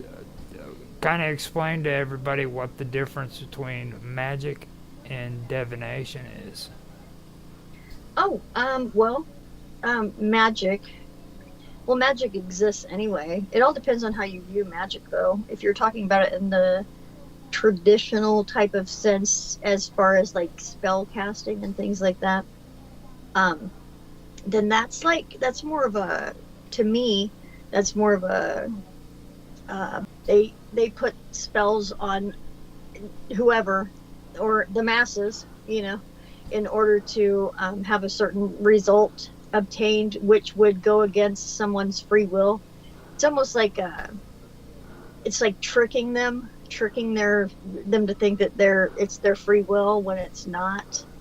It's like luring someone into something or another. Which, if you know that you're luring someone into something, then to me that's wrong. You shouldn't do that, because that, to me, even though you might have a wider perspective of things than whoever you're putting the spell on, that doesn't mean it's okay for you to like make them want something or do something that they wouldn't normally do because of whatever you put in front of them, kind of thing. That's manipulation and coercion kind of thing. So there's that would be magic. And then divination is simply getting a reflection back from the universe that you like an intention you want to know about, or more information that you would like with a certain idea, and what that idea might be connected to, the certain thought forms or or ideals or concepts that whatever your question is might be connected to, that's divination. And that's not manipulating or coercing anything. That's like just looking, basically. So divination for me would be looking at what's going on and what all is in the field, or the ethers, you could say. And magic would be taking what is in the ethers and moving that in certain ways to where you can get your personal desired outcome, or a desired outcome. Okay. That's pretty good. That was pretty good explanation there. You did real good. That's all for me. Yeah, that's pretty good. For sure. I mean, that's what I've gathered so far, anyway, with the whole thing. Okay. Absolutely. So, when it comes to divination, I know that you're really big on the tarot cards. Is there any other part of divination that's really caught your attention besides tarot readings and stuff? Divination. Well, I like all forms of divination, actually. Like the I Ching, the runes. Even you can that even just happens throughout the day. Like as I was talking earlier about the universe connection that I had experienced. You can just say, hey, what is this thing I want to know about, or whatever, put that out into the universe, and the universe will reflect that back to you, just in occurrences. You know what I mean? Yeah, it's kind of like signs. Yeah, like signs. Yeah, absolutely. So, could you kind of give a little bit of a example of some of the signs that you've seen? Well, make it real good too, like real freaking ghost whisperer kind of shit. That I've seen? Yeah. Okay, well, one that comes to mind first off is, and this is a little bit different maybe than what you're asking about, but nonetheless it's a sign, so it kind of goes into that field.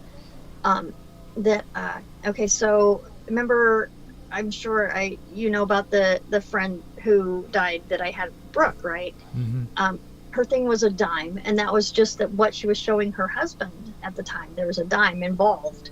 So after that, I shit you not, I've seen dimes like everywhere. Like, and even, this even goes beyond that. Before I explain the whole Brooke and dime things, I do want to say that before that, I had in my mind, for some reason, hold on a second. For some reason, I had in my mind that, because I'd heard a story long ago about someone's grandma who died or something, and they would, the dime was a thing that they'd seen whenever they knew their grandma was talking to them and things like that. And so I already had the idea of a dime for some reason, not a quarter, not a nickel or a penny, but a dime. And that was like years ago, like when I was a kid, I remember hearing that story, right? So, and then when this actually happened to me in real life, and it wasn't that, she's like, here's a dime and then it's me. No, it was that was for her husband, that actually there was a dime sitting on the dresser, that she was trying to say, hey, it was just a sign to let him know that she was there because there was a dime there. The first thing she told me was a dime. And so of course, I had to tell him that. And there was a dime next to the other items that she was talking about. But I just think it's crazy that, like, I had this dime thing before that even happened. You know what I mean? Yeah. And then here I am in, like, real life, as opposed to a story I heard, getting dimes from someone who died, or on the other side or whatever, that's like, hey, so, and I'm talking about a ridiculous amount of dimes, okay? I'm not talking about just occasional seeing a dime with other coins laying around. It wasn't like that. It was like specifically only the dime would be just laying there, like, okay, for example, my daughter went to the store and she's like, what do you want from the store? I'm like, I would like some almond milk, right? And so, she knows what kind of almond milk to get me. And when she went to go pick up the milk at the store, there was a dime on top of the fucking almond milk that she was getting me. And I'm like, wow. So basically that told me that Brooke was really going to extremes to try and say hi again or whatever, because why the hell else would there be a dime of all coins on top of the item that she's supposed to get me from the store at the time she's getting it for me? I mean, come on. There's only so many coincidences. I don't actually believe in coincidences, but it's one of those. I mean, it's very, very obvious to me. And then, like, when I'm doing the laundry, I'll get like a dime come out. Sometimes 2 dimes, not quarters, or I have had quarters before though. But the times I'm referring to, they were only dimes. And usually it's when I already have an idea that they're kind of thinking about me. And I had a roommate that I was living with who knew all about this story, like totally about it. And he died. And I'm thinking, well, am I getting double dimes because of him? And I'm like, no, Gary, you got to send me quarters, dude. You got to send me something different. Plus, why not have a quarter instead of a dime if I'm trying to make some money here? You know what I mean? There's the joke about that. So there hasn't been any weird quarter things or anything like that. They're still dimes. And I think it's, that right there is like a sign to me that, there's still the communication going on. And because a lot of times, when people experience this sort of thing, and maybe it can't just be me, but you kind of, any human kind of like doubts their self. I mean, there's no doubt at one point, but as you go back into mundane everyday life, you kind of think, oh, maybe I'm just tripping, and maybe that's just, like that was cool because it was a straight validation. The things she told him and the things that he were there for him was just like, there's no denying that whole thing, right? So there's none of that. But even so, getting back into everyday life, you kind of think, oh, well, maybe, I'm just kind of start to doubt yourself a little bit, right? And doubt is the enemy for sure, because it doesn't, and I'm sure that's external, like, because it's what we're taught, like programming from when we're a kid. We're taught not to believe ourselves. We have to ask somebody else what the opinion should be, or like even earlier, like, does this outfit look good on me? Or you know what I mean? It's kind of like that. Yeah. To where, it's like it's ingrained within us to doubt ourselves. So so there's that. But when you doubt yourself, you really are like cut off from any actual information that is likely true, because we're also taught to think that these things are our imagination and they couldn't possibly be real and things like that. But I'm here to tell you that those things are absolutely real. They are absolutely real. And don't get me wrong, there can be interference and there's ways to figure that out. However, what you innately feel, like what you feel in your heart, is, I mean, it's usually the first thing that comes to your mind, like the first thing, that's it. And then we start to second guess ourselves, you know what I mean? Mm-hmm. So second guessing has to do with doubt. And that is where, if anything, in my experiences in talking with people who've crossed over, which I've talked to a few of them, if I doubt anything, if I second guess anything, then it screws everything up. And it's like the communication's instantly gone. Yeah. So I would say that that's definitely one story of signs that I have, is the dime keeps showing up. And also, and this is a new one, is that like, because I inherited all of Gary's tools, all of his everything that he had here at his house, right? Because I was his roommate and he left, so obviously everything's going to be mine because it was our house. So we have that, and these fucking cans of like, primer, like porch primer or Seal-It that goes on the porches. These, the big cans. Yeah. They go poof. However, now and again when you leave them sitting around, they pop. every now and again. Yeah. Well, these fucking cans pop at these times, these certain times. And I'm like, oh, hi, Gary. He's starting to chat, because that's another sign. So, and if anything I learned with this whole Brooke experience and things, which I intend to have more because it's the most fulfilling thing I've ever done in my life, is to be able to communicate from someone through the veil for another person. It's very, very fulfilling. So I intend to have more of those. But one thing I've learned is that these people, they are not gone. They're not gone. They're still here.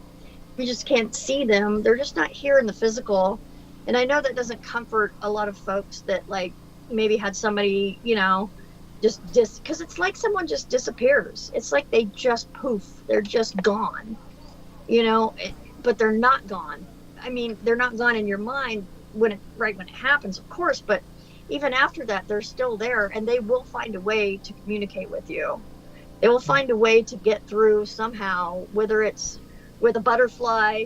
How people say, I can't tell you how many tattoos I've done on people because of their grandma and butterflies, or dragonflies, or whatever. Like hummingbirds is a big one for people, and those are real things that happen. It's not like they take over the being of the butterfly or whatever, but they are able to. It's like the butterfly and the person, they work together. Like butterflies work together with people who have passed, if that's how we want to say it, to where they will kind of fly where they want them to fly, or whatever. You know what I mean? They'll go say hi through that person. That absolutely happens, a zillion %. Yeah. There's really no getting around it.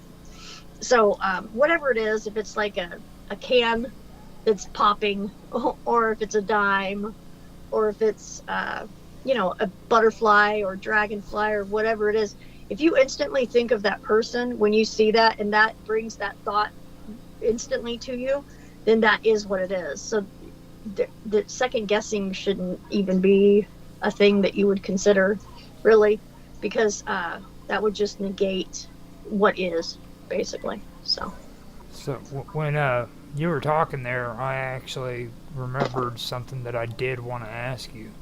But then at the same time, you brought up some stuff that freaking I wanted to ask you now that I actually caught on to. So without the fear of forgetting again, I'm going to ask you something that because of what you were just talking about. But here in Southern Illinois, especially, there's a lot of the older crowd who were, a lot older than me, but they have this belief that, like before they die, a lot of the older people can smell roses in the air. Mm-hmm.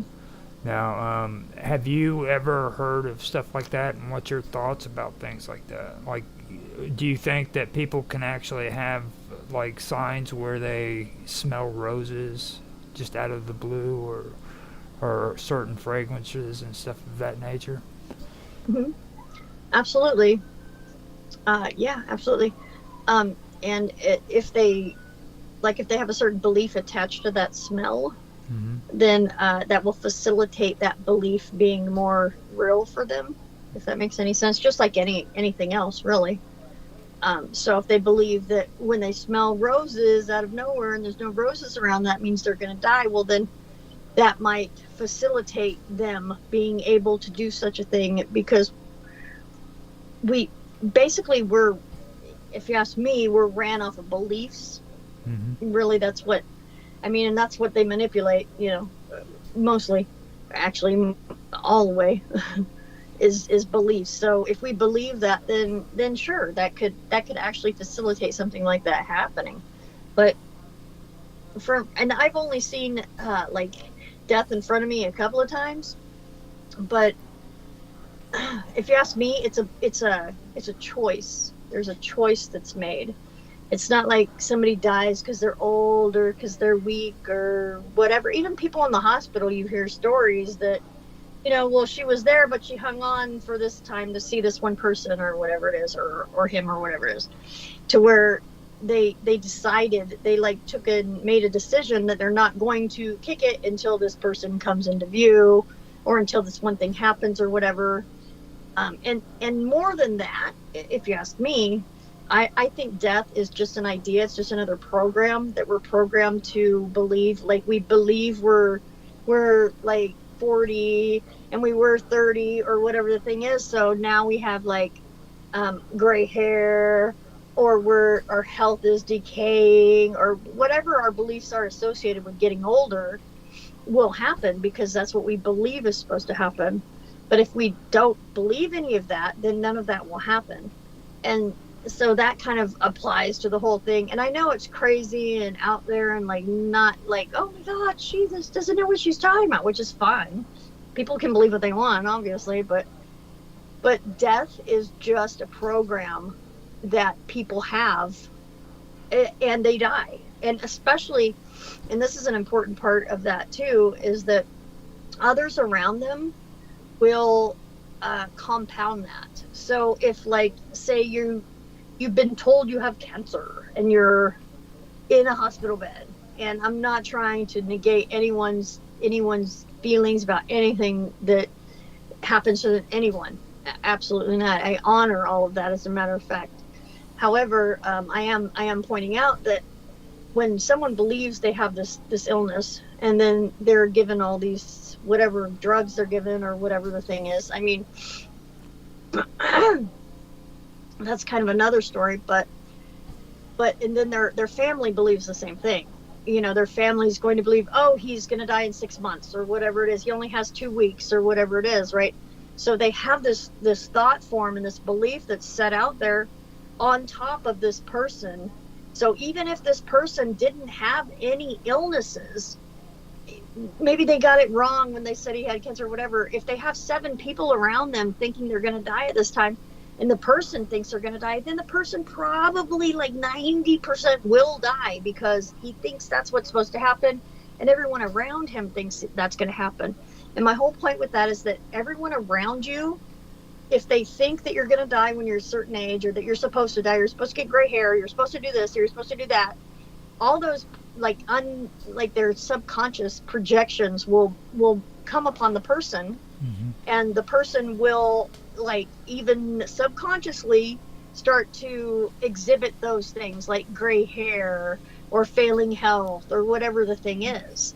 You know what I mean? And I don't know if you noticed, Roger, but there's like these ideas that come across the mind, and they're like, oh, well, maybe I could get heart disease. Maybe I should have heart disease. It's like, fuck you, dude. I mean, fuck your heart disease fucking idea and shit like that. It's not even like, if you ask me, it's not even like what comes in, like, it's not even real. Just, and that's where they get the whole trick about, the thing I was talking about earlier about knowing yourself and knowing your own thoughts, like knowing your vibration and your energy, like knowing yourself.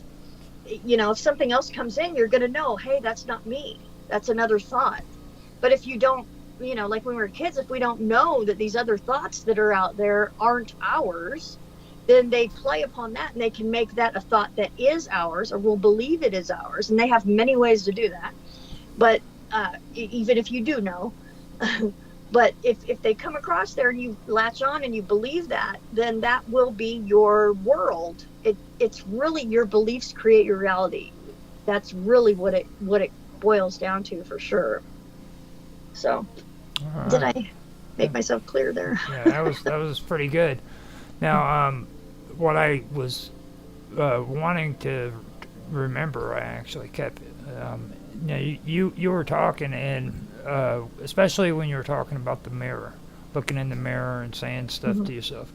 Now, to me, that has a lot to do with self-image, and I think that has a lot to do with not just spiritual, but it has to do with just everyday life. You know what I mean? And making it to where you have a good self-image of yourself.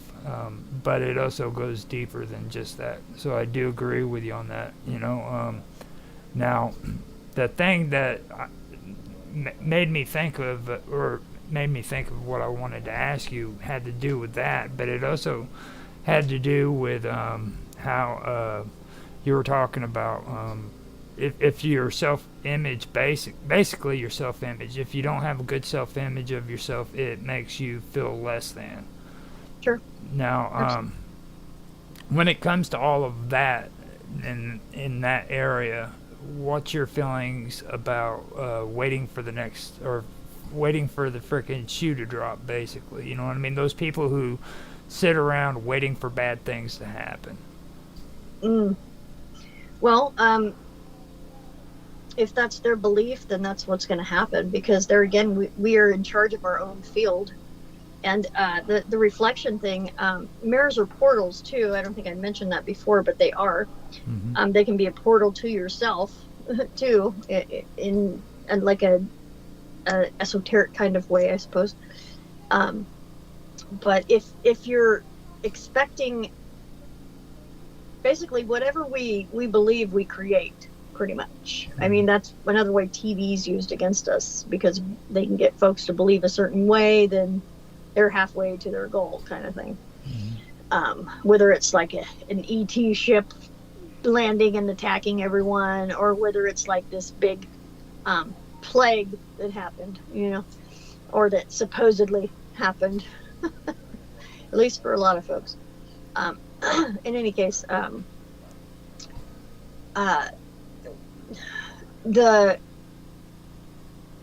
what was your question again? I want to not get lost from that. Well, I should probably make it a little bit clearer too. Like, the whole thing with the self-image thing is what that really is too. Besides the fact about waiting for the other shoe to drop, people who wait for the other shoe to drop is when you say stuff to yourself that's positive, it makes you feel positive. You get a good self-image of yourself, and there's a lot of people that believe, you do freaking, you say good things to yourself, you feel positive, and good things will happen. And then there's other people that are around who's constantly waiting for the shoe to drop and for bad things to happen just around the corner. You know what I mean? Yeah. So what I'm basically wondering is, what's your thought when it comes to those ways of thinking? You know what I mean? Like having a positive look on yourself rather than a negative look about yourself, you know what I mean? And then like being that person that's waiting for bad things to happen to them, rather than a person that's waiting or looking at like their future as having positive things that could happen to them instead, Well, I think that just all goes back to what your beliefs are and what your expectations are, because obviously when we have certain beliefs about things, we develop expectations, and there's actually in the ethers, there's thought producers, I guess you could call it that. You can call it really a lot of different things, but there's the thoughts that are produced for people specifically, and specific people too, about negative thoughts or certain demise thoughts.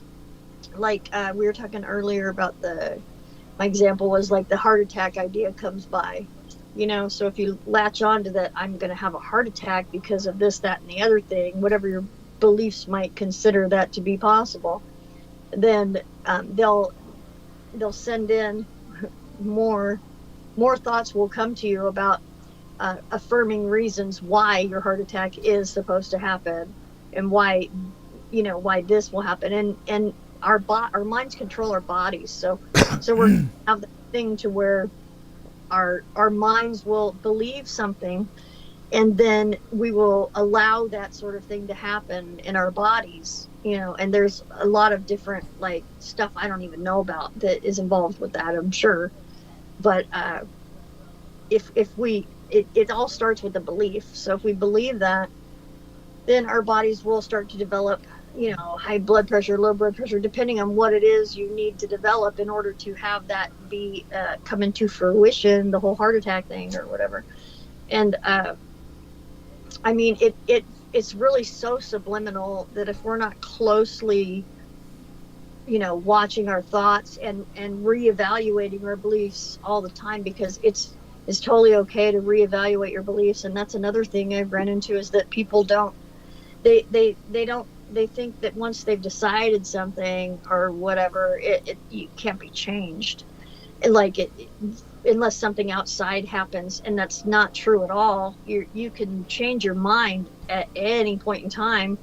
I mean, even if like 15 things in a row happened in the last 15 years, you can still take and change your mind into something that's completely different. It has nothing to do with those facts, because they happened in life that you had discerned. You can take that and change them into new facts. Like, you can make new facts. You can, for yourself. I mean, you can make a whole new scenario that is a reason why you're not going to have a heart attack. You know what I mean? Mm-hmm. And if whatever you focus on, if you focus on that, then you're gonna prosper in that area. If you focus on the heart attack road, then you're gonna prosper in that area. Whatever area you focus on, you're gonna prosper in, really, because that's how reality's built. It will give you what you desire, for the most part. I mean, there's people who sit around forever like desiring their soulmate, kind of like me.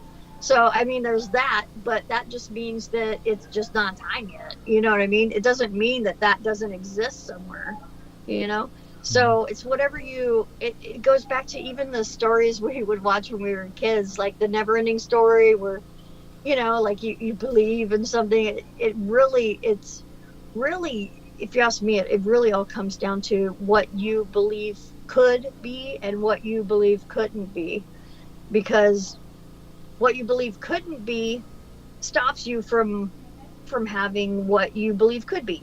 Right. If they contradict each other. So basically, if you go in and you dissolve all of those contradictions within yourself, say in a 5-minute meditation time. It's kind of funny, but it could be done. If you just go in and meditate on dissolving all of those dichotomies, or whatever you want to call them, the ones that counteract each other. Because how can you believe that, for example, how can you believe that sugar is like it's like a poison, right? But then how can you eat it every day? Like, how can you do that? And what will come of that? You know what I mean? It's like all those opposing beliefs that you have that don't really fit in the same mind.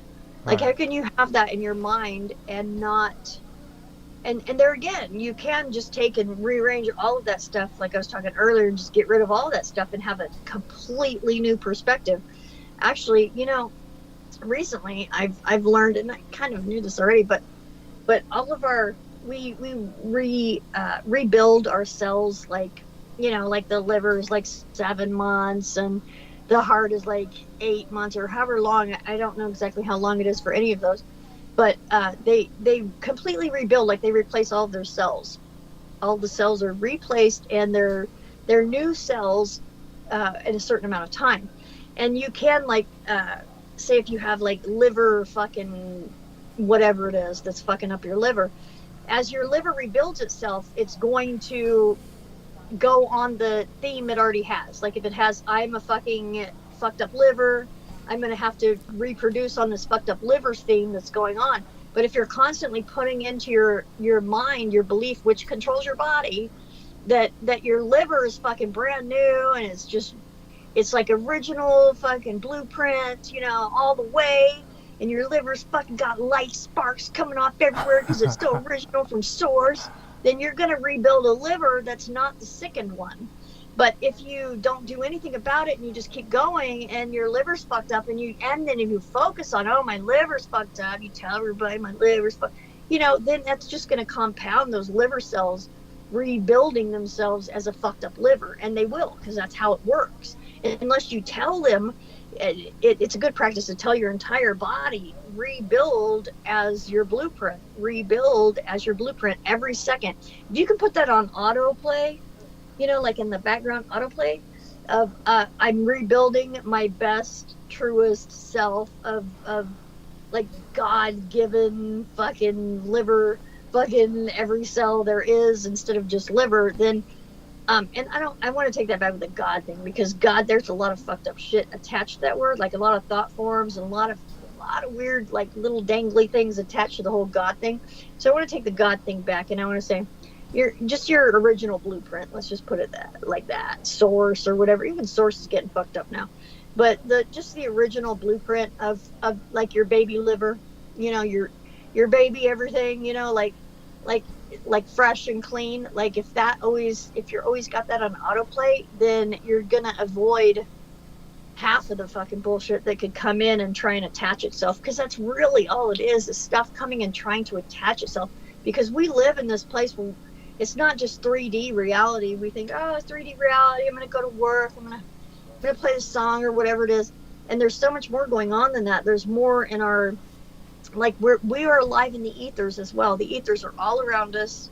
There's spirits, there's ideas, there's stuff I don't even know about that's all around us all the time, and it will try to attach or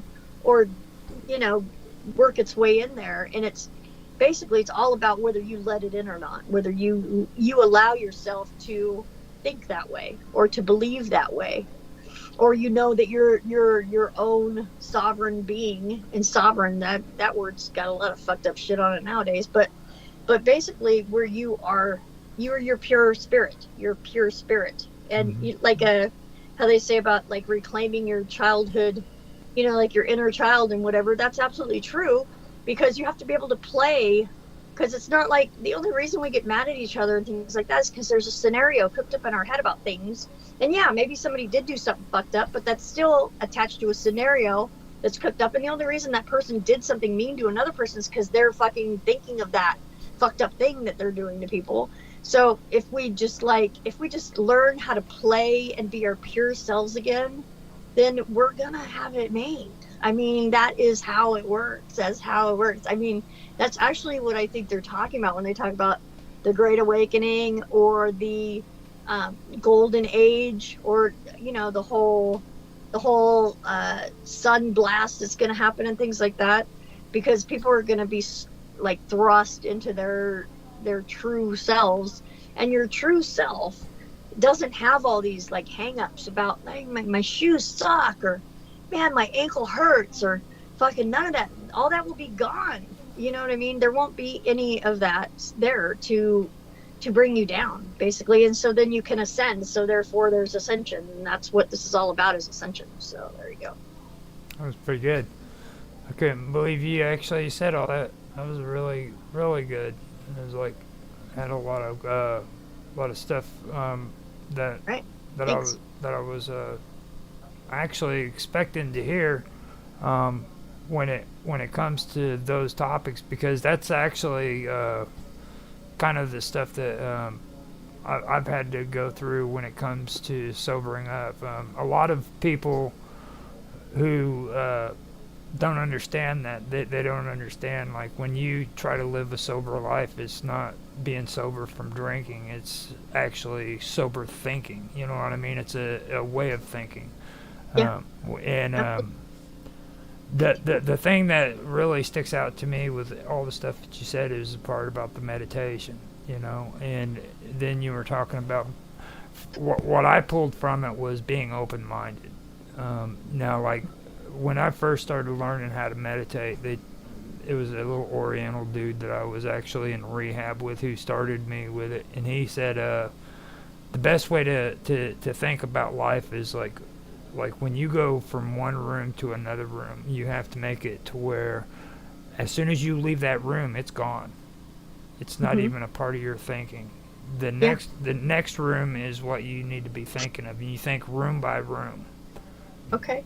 And after you leave that room, whatever took place in that room, whatever you remember in that room, just let it be blank. It's gone. Right. Yeah, that is very good. That allows you to start even just that pattern of thinking, where you don't hold bullshit. Like I was taught live one day at a time, and then later, as I stayed sober more, people started saying no. Sometimes it's 1 minute at a time. You have to focus on the moment, and you have to stay in the moment. You have to have an open mind when it comes to that kind of stuff. So that's where I really relate to it. It's kind of like a cloud. Like when you're meditating, meditate a cloud that's in front of you, and then allow that cloud to be over the top of your head and then pass you by. When it's in front of you, you're looking at the cloud, and when it's above you and behind you, it's no longer a part of your vision, so it's not there. Now is where we really only have our power, is now. Even when we think about the past, we're doing it now. We think about the future, we're doing it now. Now is our PowerPoint, you know? Exactly. That's a lot of the stuff that really rung out in my head whenever you were talking. I didn't want to go on that tangent. This is technically supposed to be your interview, but it was really good hearing you say that, because that's some of the stuff I haven't been able to talk about in quite a long time. So that's pretty good. Yeah, I listened to your video, at least one of them, that where you were really talking about stuff like that, and with your ex, really, and all the things that kind of happened there, and how it was all jacked up and stuff. So I kind of know what you're talking about a little bit. Yeah, that was some pretty messed up stuff. You get trapped. It's like you're talking about getting trapped into. Well, for me personally, that's what I had to come to realize, is like, it doesn't matter if you're drunk or you're high or anything like that. You can be trapped sober just like you could if you were freaking influenced by, alcohol or drugs or any substance that alters your way of thinking. If you ask me too, you might get some new ideas if you're like on a substance or whatever. The substance might allow you, if you're normally in a sober mind, it might allow you to release the sober mind bullshit that's going on and to embrace something that's new. And I'm not trying to negate any of the energies in the ethers that manipulate substances, because there are those, so I'm not trying to give them power at all or anything like that. But I do know that, it's kind of the hair of the dog thing. You know what I mean? Yeah. Where that actually, if you allow it, can spawn or create some new openings in your reality to where you can grab something better than what might be your daily life, Well, this takes us to a new level, though, because now we get into the part that you really like to talk about, and that's symbolism. Because yeah. with the alcohol and the drugs, I had to learn that alcohol was just a symbol. You know what I mean? It's kind of like it wasn't the problem, it was the symptom. You know what I mean? And a symptom's usually something that you see. You know what I mean? It's not the cause of the problem. And symbolism has always been an issue, in my opinion, about everything. Like, you can have problems with eating, you can have all of these things. You're putting all that stuff, the bad stuff you're talking about, into your system. And the thing of it is it's a symbol. You know what I mean? It has to do with symbolizing, or symbols and stuff like that. It's a representation more than it is anything else. A symbol is like a thought form, and it contains many different things than just what that thought might be. Like a beer can isn't just the thought of a beer can. For a lot of people, it could be the thought of their shitty life they had when they were drinking all the time, or it could be the thought of, hey man, that was a cool time when I drank a beer, or whatever. So symbolism is one of the major ways that minds are manipulated, for sure. Right. No. And a very mundane symbol, it doesn't even have to be as specific as a beer can. It could just be the wind blowing, for the love of God. Even just something that's like nature, like a tree in the background blowing in the wind, could be it could be used, depending on what they want to do with it, in some sort, it could be manipulated, basically. Symbols are the major manipulation, and they are the major things that magicians use, because they have an influence upon the greater masses rather than just one person. Depending on what they program people to believe, for example, the beer can means, then they can use the beer can in the future for what they program people for them to believe about the beer can. They could use that in a myriad of different ways, like so many different ways, like beer commercials, for example. I mean, those contain beer cans sometimes, usually, more so than anything else. So they could program you to think all kinds of stuff about a beer can, and then later on use it against you. And that's the whole thing about dark magicians, is they use things against you, which that is so not good. That's so bad. That's so like fucked up. And they have these little things that protect them because they're magicians, so they don't get touched by all this, I guess you could call it repercussion or karma or whatever. I think karma might be even just a bullshit kind of thing that they put out there, and really just got a lot of people to behave in a certain way because they don't want the karma might come back or whatever the thing is. They at this point in time, as far as I can see, everything's manipulated. Everything is. So whether true karma exists or not, I don't know. I do see that there is a balance in things. There's absolutely a balance. If there's a balance that comes, it has to even out. Everything has to even out, and that's kind of like a law of nature, or like a natural law, kind of like that. It's not even, doesn't even have anything to do with karma. It just has to do with natural law. Like naturally, if it would be something that would happen. What I mean by natural is that hasn't been manipulated by either side. Right. And we all know the good side. I guess if we want to break it up in that duality, the good side isn't going to try and manipulate things. They're going to let things work themselves out naturally, whereas the assholes, or the bad side, or whatever, that side would try and make things work out in a particular way, basically. And it's not that exerting your influence upon reality or this world, that's not a bad thing. You have to exert your influence. You're here, you're exerting whether you know it or not. You're still exerting your influence on things, but they take it and they take it to past the extreme of just natural exertion, or and they take it and they work these little deals to where they come up with ways to influence people without them knowing. And that's the I don't want to say tragedy, but the downfall of those dudes or whatever. It's not just about what a person wants.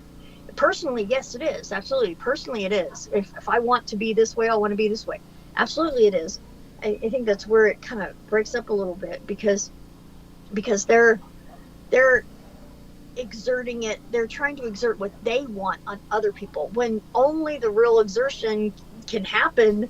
It can only happen with themselves. Although the black magicians, they put up things around to where they don't suffer the repercussion, but that makes them look like, you ever seen a black magician? I mean, they're all like old and fucked up, and they're like not even cool looking. They're like, you can tell, you're like, I'm gonna stay away from you, dude. Okay, you know what I mean? Yeah. And I'm talking about old dudes at the bar that are like wizard looking. They have like all this shit going on, and they're like, hey, they're old, but they're not. Like, you could tell when you look in someone's eyes, you can tell if they're like, they got a little shine or they don't, kind of thing, whether they're good or bad, kind of thing. Even if they might talk all bad, you could still tell the strength of their words, where their intent is or what it's coming from. So if your intent is to manipulate and hurt others, then you can fuck off, pretty much, as far as I'm concerned. You know what I mean? Because it's not needed. I don't need that. Nobody needs that. Humanity, and that's the thing, is it's coming time to where humanity doesn't need none of that shit no more, dude. We're done with that shit.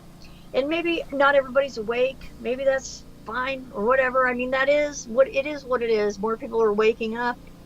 all the time to their true selves, and that's what waking up is to your true self. And so these guys can just fuck off, dude. They can just give it fucking up already. Because, you know, even though they have like technology and all this other stuff, they're still not able to infiltrate the human spirit. That's like, I don't think that can happen. I really don't, because how can, if you're an awake person and you see this bullshit coming in, how are you not going to go, fuck you, bullshit? You know what I mean? So that's where I advocate for the fuck you spirit, the one that's like, you know what, fuck you. And other people might think you're an asshole or whatever they might think is fine. But it's not that you're an asshole, it's that you're not going to put up with bullshit. Right. You know what I mean? Because they can't see that it's bullshit coming in or whatever. Doesn't mean that you have to do the P's and Q's thing and you have to be like, oh, well, I'm just going to sit here and be nice because everybody expects me to be nice. Fuck that shit, dude. For the love of God. I'm just saying. And just hearing you say it like that just kind of made me cringe, because I know you enough to know that shit's not going to happen, dude. Like, not for you. I mean, not. Well, right. And so with the t-shirt thing, I'd like for it not to happen for anybody else either. They just gotta become aware of their own, I guess you could say power, but you know, that's got so many things attached to it, but you know, their own volition, like their own spirit. So I'd like to dig a little bit deeper on this thing with the symbolism, because, like, you know what comes after symbolism, it's standards.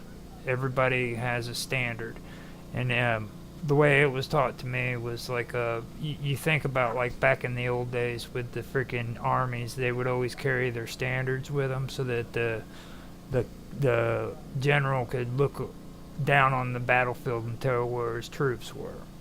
I don't know what you mean by standards. That's really, I don't know what you mean. Well, in a philosophical way, or, you know, metaphorical way, or whatever, your standards, you know, the way people hold themselves to a certain standard, or they have expectations, like you said, of other people according to a standard. You know what I mean?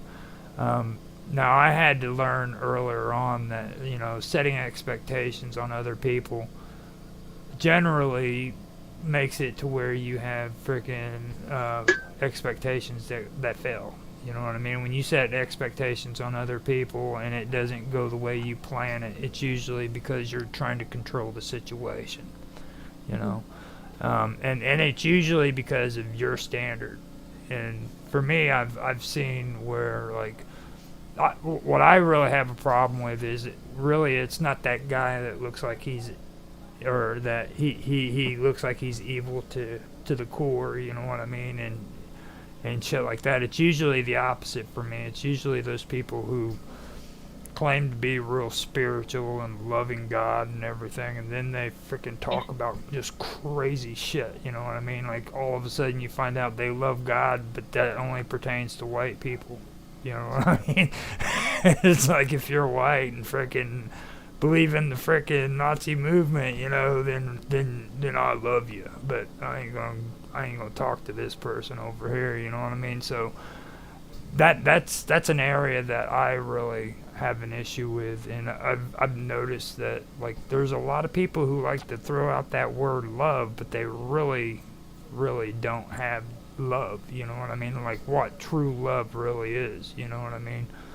So that's one of the things I've noticed in it when it comes to, like, standards. You know, people seem to set standards on other people, and you have to meet those standards or you don't, like, fit within that category of, you know what I mean? So yeah, those people fuck off.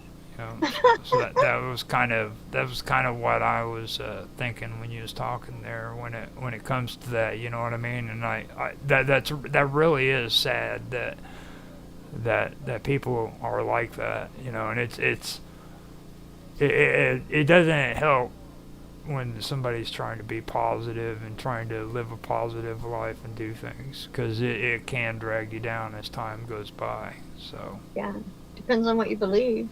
You know, well, I mean, for me That's right. personally, I've tried to keep my belief system open. You know what I mean? Like there's That's a people, and that's hard too. Believe it or not, it is. Um, I don't fall in line with religion. I pretty much backed off on the whole idea of believing in any kind of religion whatsoever. I'm okay with spirituality. You know, living a spiritual life is cool. I do agree with the spiritual principles that religion does have, and a lot of religious people don't understand that there is a difference between their spiritual principles and their religion. You know what I mean? And a lot of people who are spiritual that aren't religious have a hard time with that too. You know. Yeah. So those are the kind of things that I'm about. So it makes it tough. Like, you know how he's talking about like the beer commercials. Hmm. I had to learn that like beer commercials. I can't allow a beer commercial be an excuse for me going out and getting drunk. You know what I mean? Like, Right. and a lot of people who are sobering up, the first mistake they do is they freaking think that they can shelter themselves away from drugs and they can shelter themselves away from alcohol. Stay away from the bars and stay away from the liquor stores and don't watch TV because they got beer commercials. You know what I'm saying? And then all the time they're thinking that shit, they're freaking fiending for it. You know. So I had to learn that freaking that's still freaking thinking about it. So you need to change your mind. You need to think about other things and kind of distract yourself from that way of thinking. You know what I mean? I get a garage. You know. So like my days now, I mean I've been sober for well over 20 years. I mean I don't even have the thought of alcohol. You know. Woo!